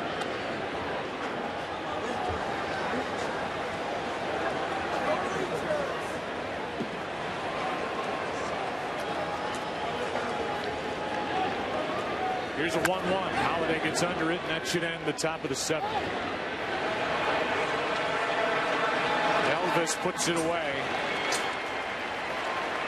But in the inning, Albert Pujols, after a 423-foot home run in the 6th, it's a 406-foot home run here in the 7th. And it just sounds different coming off his bat. It does. And the reaction from Octavio Dotel in the bullpen as the Cardinals are all smiles here in Game 3. And now we join public production of God Bless America. And now, ladies and gentlemen, we ask that you please rise and join with the St. Louis Cardinals, the Texas Rangers, and all of Major League Baseball as we pause to honor the men and women of our armed services, both at home and around the world. Tonight, we invite you to join in singing God Bless America with Chief Warrant Officer Darby Ledbetter of the Texas Army National Guard. God bless America, land that I love. Stand beside her and guide her through the night with a light from above. From the mountains to the prairies to the ocean wide with foam. God bless America, my home, sweet home. God bless America, my home, sweet home.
electronic and jewelry departments.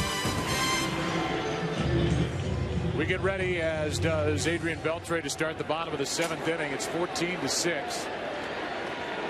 Albert Pujols has hit 2 home runs. The Cardinals have hit 3. Rangers have hit 2. Beltre's had a nice night, 3 for 3. Lance Lynn is back for more. Find some guy that can get outs. You don't want to take him out. Strike 1 to Beltre. Mark Lowe again, the right-hander, as the Cardinals lead by 8 here in the 7th.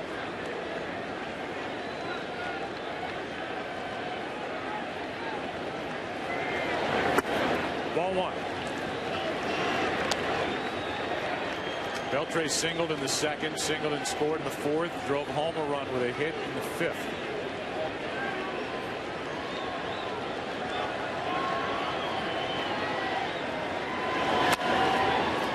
Lance Lynn trying to turn in 3 big innings.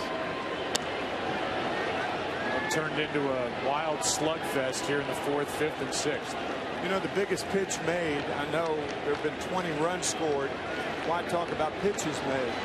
Biggest pitch that I remember was that inside fastball to Ian Kinsler with the bases loaded to crowd a Texas hitter. Here's one into center, sending Jay back on the run. It's off the wall. And Beltre will make it into 2nd with a leadoff double. High fastball. Beltre showing his muscle to center field.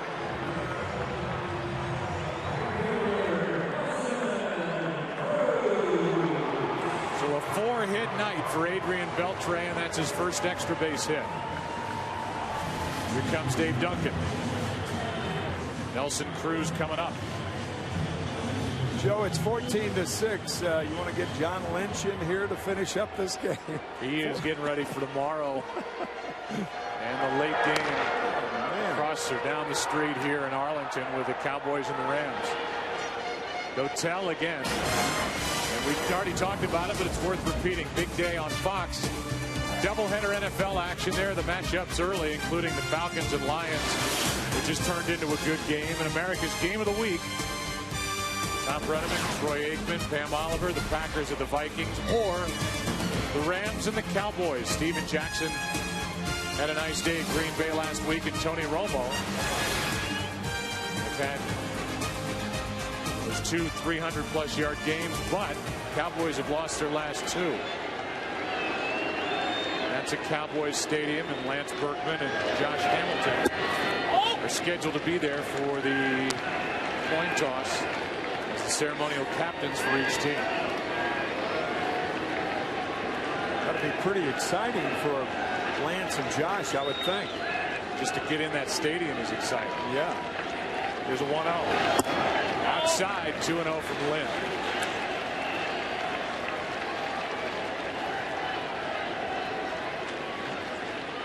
A.J. Pierzynski is taking advantage of his new connections at Fox, and he'll be at the game. No coin toss, however. Here's one in the air to left center. Cruz got under it. And the catch is made. Tagging getting to 3rd is Beltre. Something came out of the stands out in left center field. Looked like a rubber ball or a tennis ball.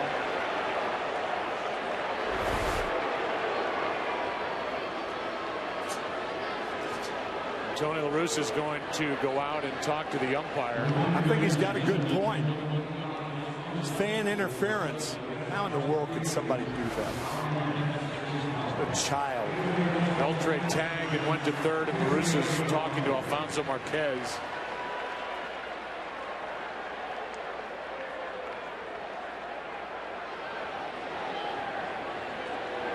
I think what Tony is pointing out is that a ball like that thrown to your left peripherally can upset the cadence of throwing the ball to 3rd base. To the point, I don't think he's going to win it, but we hope that person is ejected. Well, one guy who's leaving is Lance Lynn. Runner at third, one out, and Lynn, who has gone 2 1/3, and given the Cardinals big outs here in Game 3, will give way to Octavio Dotel. It's a 14-6 game in the 7th, and Dotel will be the Cardinals' 4th pitcher of the night.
Ejected. There he is right over the E in Geico.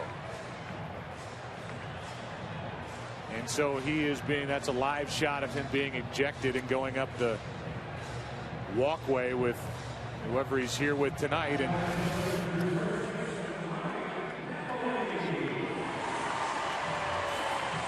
so the moral of that story is if you try to interfere with a game, make sure there aren't high definition cameras all over a ballpark, because you will be found out and you will be ejected. Steve Horn, our information advisor and director, telling us that unless a fan actually touches a ball, it can't be fan interference. Runner at third with one out from Napoli, and he looks at a strike from Dotel.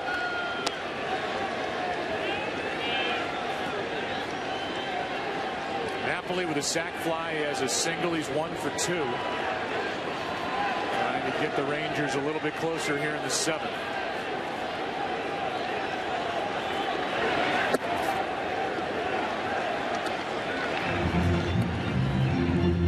One and one.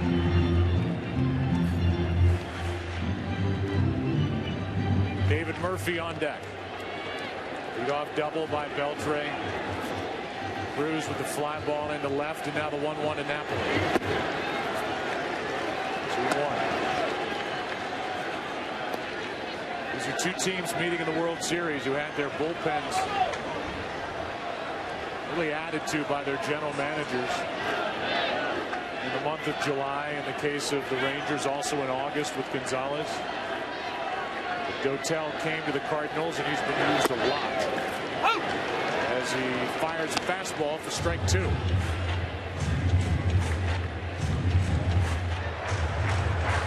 Mark Lowe is still getting loose, and presumably he'll be in the 8th.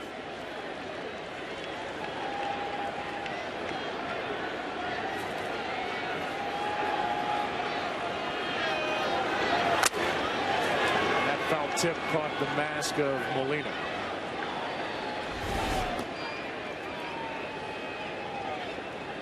Octavio Dotel's been at it for a long time. This is his 12th team, his first World Series.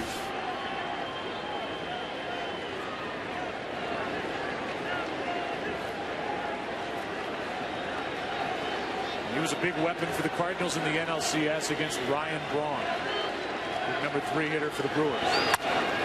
Late on that swing is Napoli, and it's still 2-2. Lifetime Ryan Braun has struck out 10 times against Octavio Dotel. I think it's like 18 at bats. But there are not too many guys who can get Ryan Braun that successfully. But Dotel's one of them. What a player Ryan Braun has turned out to be. Here's a 2-2. Full count. Talked about Albert Pujols declaring free agency. Well, Prince Fielder also. It'll be interesting to see where the 2 massive run producers end up. 2 guys in the NL Central. Here's a 3-2.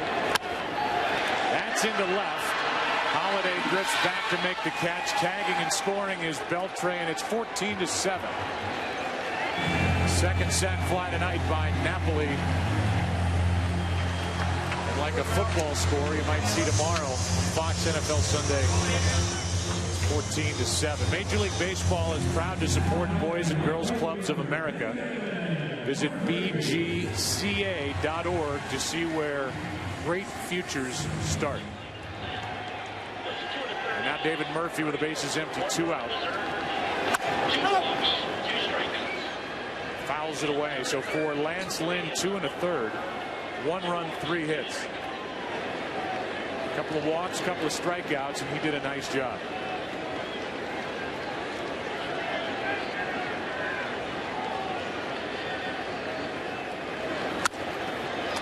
Line drive ends the inning, caught by Pujols off the bat of Murphy. Sends us into the 8th. It's game 3 of the World Series, and the Cardinals lead by 7.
Here's what he did during the regular season: 52 games, a record of 2-3, good ERA.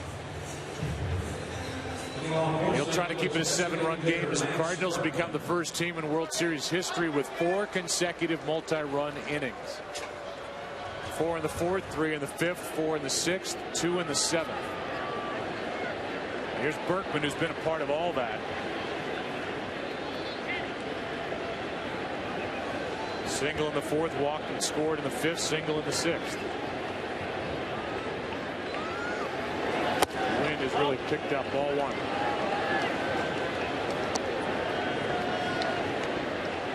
Storm is coming as we play here in the 8th.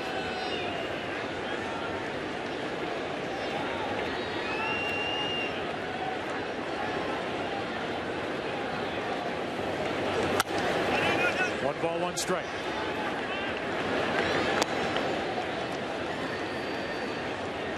David Freese on deck, and then Yadier Molina for this Cardinal club that is proving that they can slug with the Texas Rangers.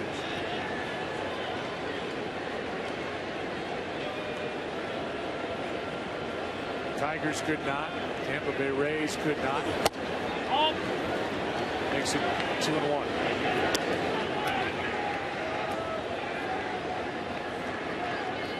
Tonight the bullpen has been roughed up. Gondo in just a 1/3 of an inning. 4 runs on 3 hits. 2-2.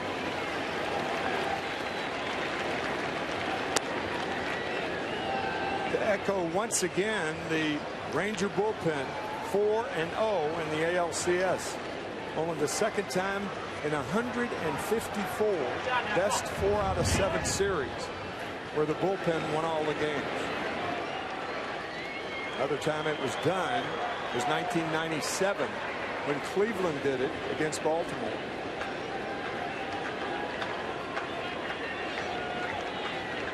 The 2-2 fouled away. Then Cleveland went on to the World Series and lost to the Florida Marlins. Jim Leyland's team, Edgar Renteria, the game-winning hit in Game 7.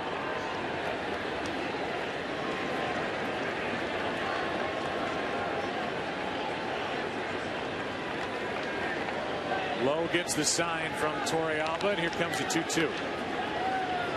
Berkman trying to reach for the 4th straight time, and he pops it foul back here.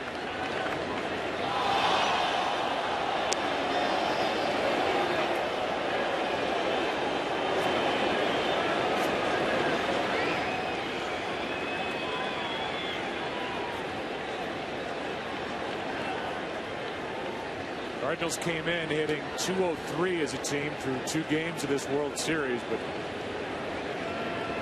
scored 14 runs on 12 hits, popped 3 home runs. That's ball 3.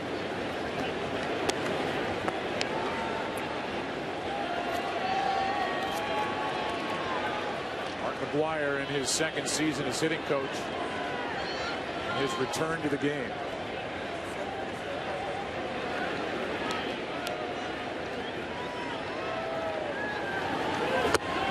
Good pitch that dropped down and away from Lowe to get Berkman to start the 8th. Looked like a splitter or a changeup. Oh, really going down to get Lance Berkman. That was a split finger fastball from Mark Lowe. Good pitch. That'll bring in David Freese. The Cardinals had a left-handed hitting instructor in Mike Aldretti and a right-handed hitting instructor, Mark McGwire. I have said for years, and it's been my philosophy for years, that every team should have a left-handed and a right-handed hitting instructor, because I think left-handed hitters are different enough that they need someone who understands their swing. And this has nothing to do with Mark McGwire. Freese has got another hit. His 2nd of the night to go with a walk. He's on for the 3rd time. I think left-handed swings in baseball are so much more different than right-handed swings that it should require a right-hander to understand a right-handed swing and a left-hander with a left-handed swing. Here's Descalso coming in to run. That said by a former left-handed hitting big league. Well, for instance, as an example, nobody can drive the ball. No left-handed hitter, or few left-handed hitters, can drive the ball to left center like a right-handed hitter can drive the ball to right center. A guy like Albert Pujols. We talked about 8 guys on the Rangers and the Cardinals who have power the other way. We talk about left-handed hitters who have power to left. Strike one to Molina. We asked Tony La Russa, hearing a rumor that Bob Melvin, the manager of the Oakland Athletics, was thinking about hiring his old buddy Mike Aldrete, and Tony said, I hope so. Giving him a shot at a full-time job. Not that his job now is not full-time, he's just sharing it with Mark McGwire, who's the main guy. Counts 0-2 on Molina. The Cardinals' single-game postseason record with their 14 runs tonight. As starters, the combination of Matt Harrison and Kyle Loesch are long gone. Harrison went 3 2/3. Loesch went into the 4th, didn't get an out. Ball 1.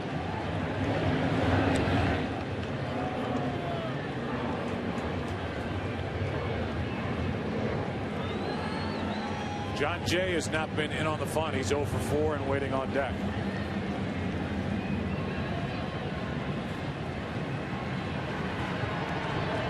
Here is a 1-2. Into left center field. That is down and will go all the way to the wall. Descalso will score from first, and it's another RBI double for Molina. And it's 15-7 here in the 8th.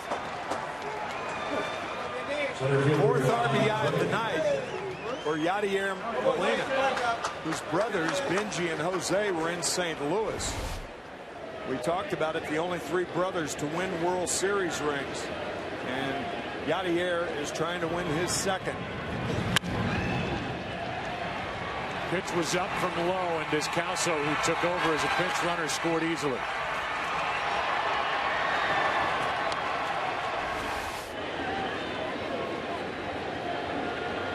John Jay takes ball 1.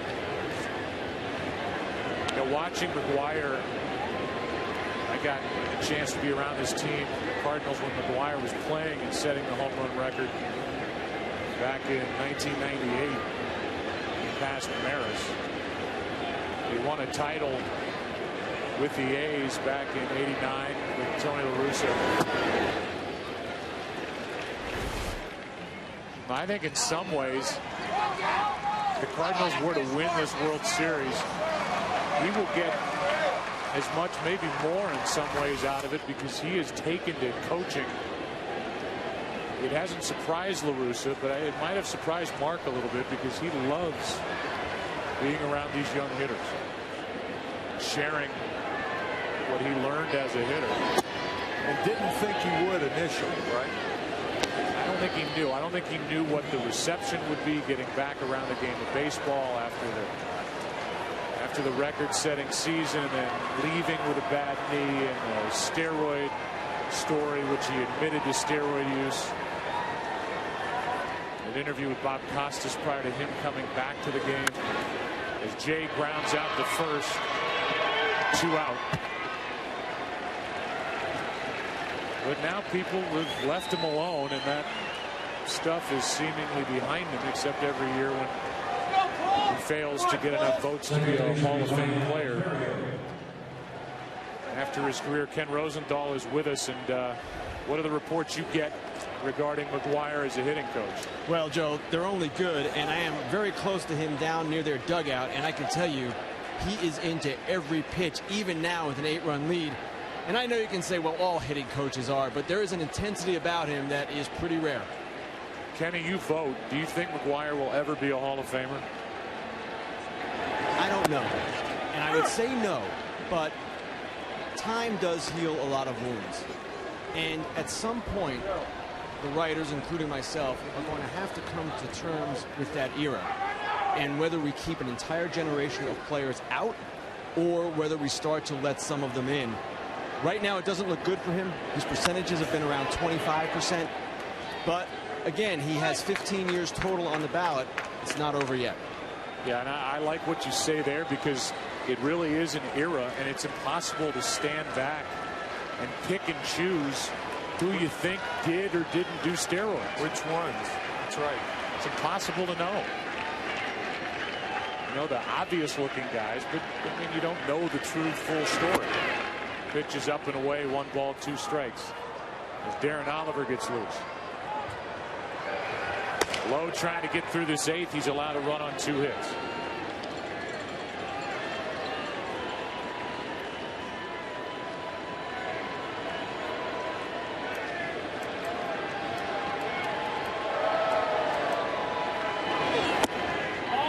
Two and 2. In the bottom of the 8th, the Rangers will have Torrealba, Kinsler, and Andrus.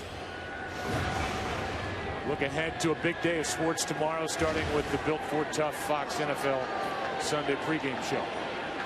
Noon Eastern, 9 a.m. Pacific, and then put the remote away. Here's a 2-2. Fly ball into left. Murphy over to grab it. The inning is over. Cardinals get a run on 2 hits and lead by 8. We move to the bottom of the 8th in Game 3.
Truth in Engineering. And by Jenny O. Make the switch. Look for Jenny O Turkey at a store near you. Descalso ran for David Freese. Now he's at third. Dotel back to the mound with Torrealba, Kinsler, and Andrus coming up.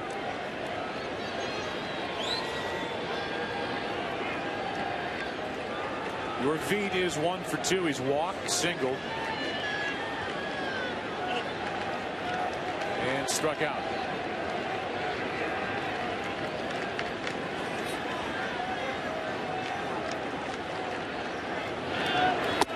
Strike 1 from Dotel. Came on to get the final 2 outs in the 7th. Loesch, then Salas. Salas was not effective. Lance Lynn did a nice job, and now Dotel has the bottom fall out of that pitch. Strike 2. Good changeup from Octavio Dotel. I think what Lance Lynn did, he restored some order and gave the Cardinals a chance to continue to tack on. And they have scored 15 runs. That outburst in the middle innings. Good pitch, called ball 1.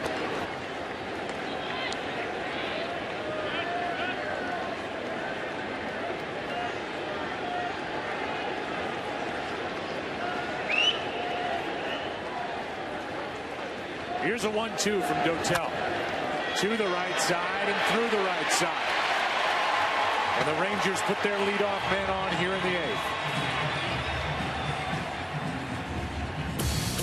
And our night gone 1 replay tonight for Albert Pujols in that massive home run. And then 1 hit to left center. 5 RBIs on 2 swings. And well over 800 feet worth of home runs here in Game 3. Albert Pujols becoming the first player in World Series history with 4 consecutive innings in which he had a hit. 2 home runs and 2 singles and 5 RBIs in 4 innings. Just to have that opportunity to hit 4 straight innings. Kinsler is hitless tonight. And now in the hole, 0-2.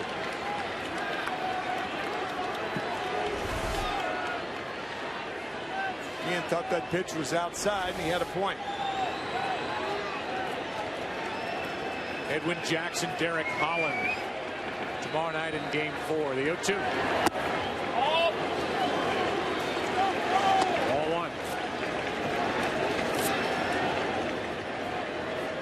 Despite the lopsided score, Alfonso Marquez is still stingy with strikes. A 1-2. 2-2. And that's what the good umpires will do, is keep it consistent no matter what the scoreboard says.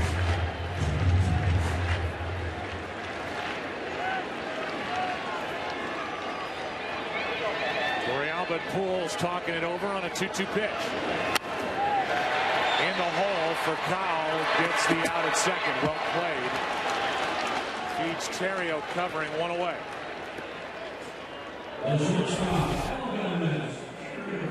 Rafael Furcal has had some injuries this year. He missed 63 games for the Dodgers with a broken left wrist.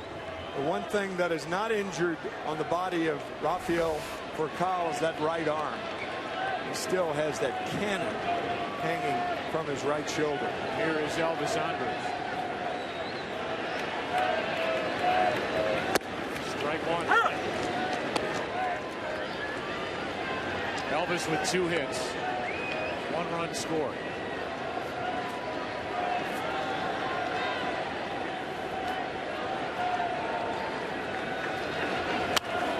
That ball is backing out of play. Strike 2. Elvis putting us to the test last year, asking us before Game 1 of the World Series if we could find out if he was the first Elvis to ever play in the World Series. He is still the only Elvis to ever perform in the World Series.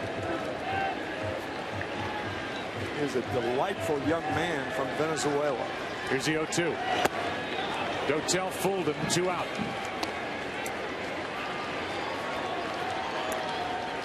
And with the runner at first, it'll be Josh Hamilton.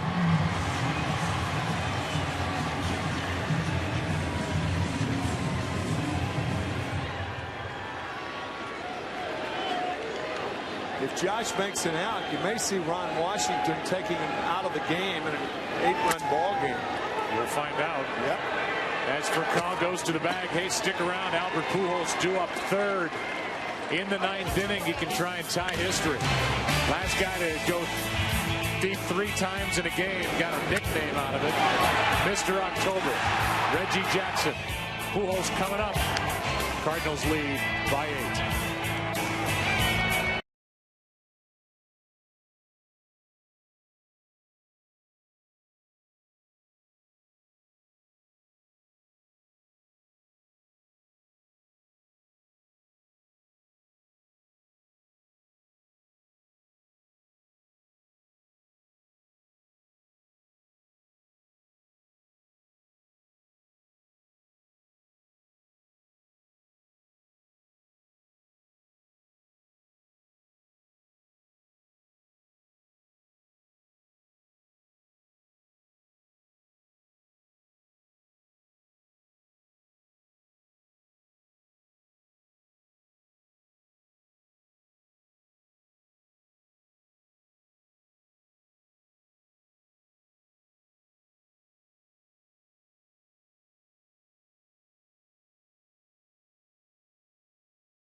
DirecTV.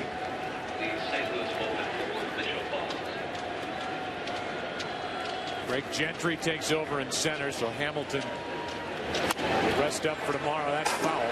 Strike 2 from Darren Oliver, the new pitcher, and now the only man left in the bullpen for the Rangers is their closer, Feliz.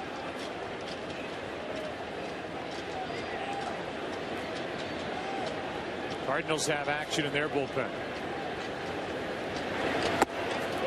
Strike 3 over the outside corner from the former Cardinal as Mitchell Boggs gets loose. Oliver gets the first man, and Pujols is due up after Craig. We go back to 1977. Yankees, Dodgers, and Mr. October getting that one off Charlie Huff. 3 in the game. Albert Pujols will be up next, trying to tie that.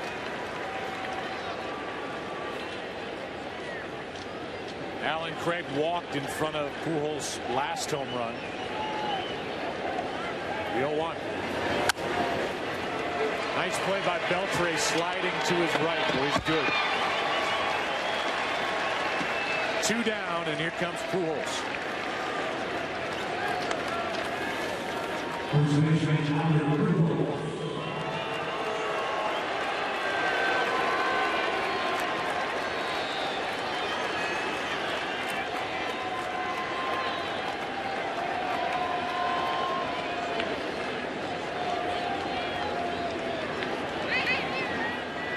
Darren Oliver and Albert Pujols, who has 4 straight hits, takes ball 1 low.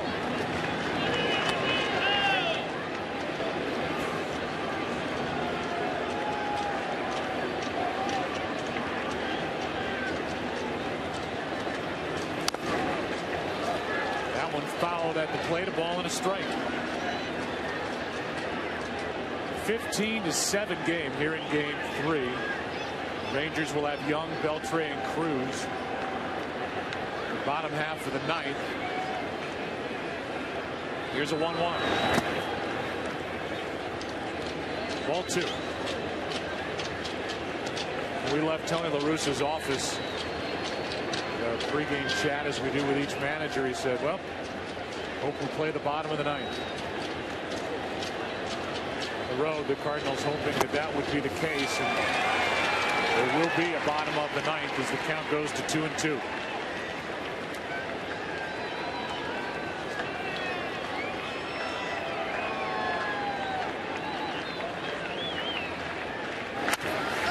Popped up right side, foul ball, and it will get just out of the reach of Napoli and off that guy's elbow.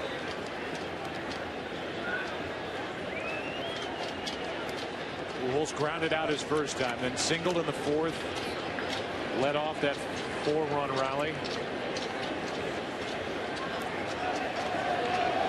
The base hit, did the same in the 5th, a 3-run rally, and then hit a 3-run home run in the 6th and a 2-run shot in the 7th. The Rangers fan is thinking I had to watch Pujols have 4 hits, 2 home runs. Then he hits me, and here goes one into left. How about 3 on the night in a row? A 3-run shot, a 2-run home run, and now a solo blast. And Albert Pujols has tied Reggie Jackson with 3 home runs against the Rangers in game 3.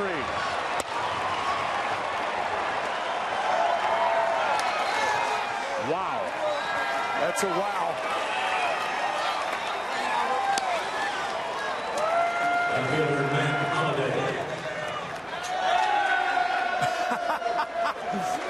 Giving him the silent treatment. That's the El Hombre silent treatment. Now Holiday takes the ball down and in.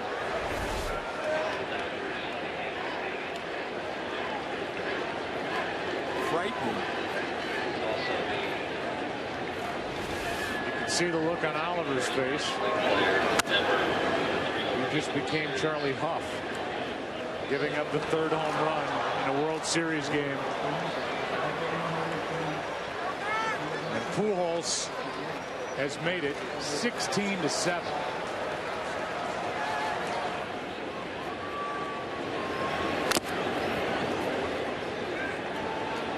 Foul tip. Got a lot of Torrealba. So Ruth did it twice. Reggie Jackson and now Albert Pujols. There is no video of Babe Ruth from the 20s.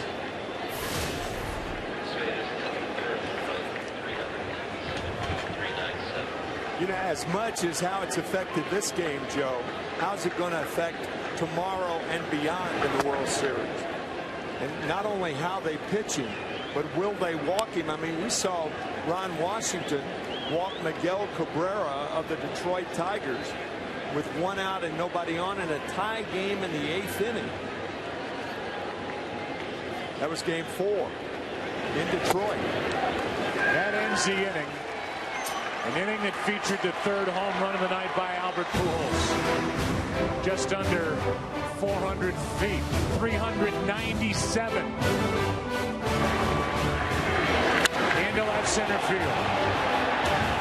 He's gone deep. A 3-run shot, a 2-run shot, a solo blast, putting on a show in game 3 as the Cardinals are on the verge of going up 2-1 in the 107th World Series.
Joining a list that includes 2 others, Babe Ruth and Reggie Jackson with a 3-homer game.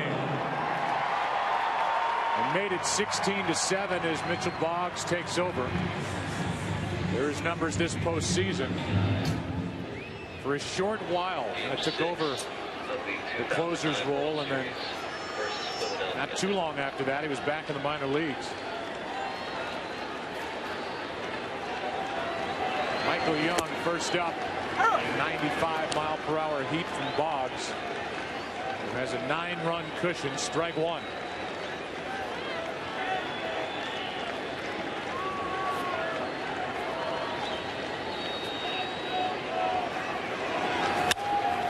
Breaking balls popped up into shallow center, and there is John Jay, 1 out. Joe, because of the number of games that are played, baseball players are trained to forget about blowouts, and this is a big league blowout. The problem with this, I think, is you know, how are the Rangers pitchers going to react now that Pujols has just shown this monumental display of power, and what effect it's going to have on the pitching staff? There is a shattered bat. Somehow Descalso maintains his concentration, 2 out. And Ron Washington and Mike Maddox for the rest of the series. If this were a regular season game, you'd say the guy's the greatest player in the world a little bit. And now it's up to Derek Holland, who is starting tomorrow, standing next to Colby Lewis, who pitched so well in St. Louis. But what effect will Pujols have in the rest of this series? He's been hanging over that railing watching Albert Pujols just tee off. I mean, it's hard not to not only respect his power, but a lot of other things. Fastball strike to Nelson Cruz. I mean, the Texas Rangers have seen a lot of their players. Saw Nelson Cruz have that tremendous American League Championship Series. But I would imagine it's been a long time since their pitchers have seen a display this awesome by an opposing hitter. 1 strike away are the Cardinals from a 2-1 lead in this World Series. Taking game 3 here in Arlington. And that will do it. Nelson Cruz is out and the Cardinals win it 16-7. 16 runs on 15 hits. And for Texas, 7 runs on 13. And they committed 3 errors on the night. And this was an incredible power display put on by that guy, number 5, Albert Pujols. They were packed in here tonight. 4-hour, 4-minute game.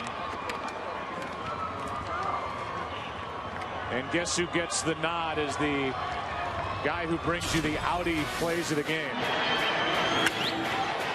That one just mammoth. Off Ogando, then Michael Gonzalez, and then Darren Oliver. The Audi A8. True greatness should never go unrecognized. For a moment, his teammates unrecognized him in the dugout and then let him have it after the silent treatment. What a night, and the Cardinals win it 16-7. And we go down to Ken Rosenthal. Ken? Thanks, Joe. Albert, you, Babe Ruth, and Reggie Jackson are the only players in history to hit 3 home runs in a World Series game. The Babe did it twice. What do you think when you hear those names?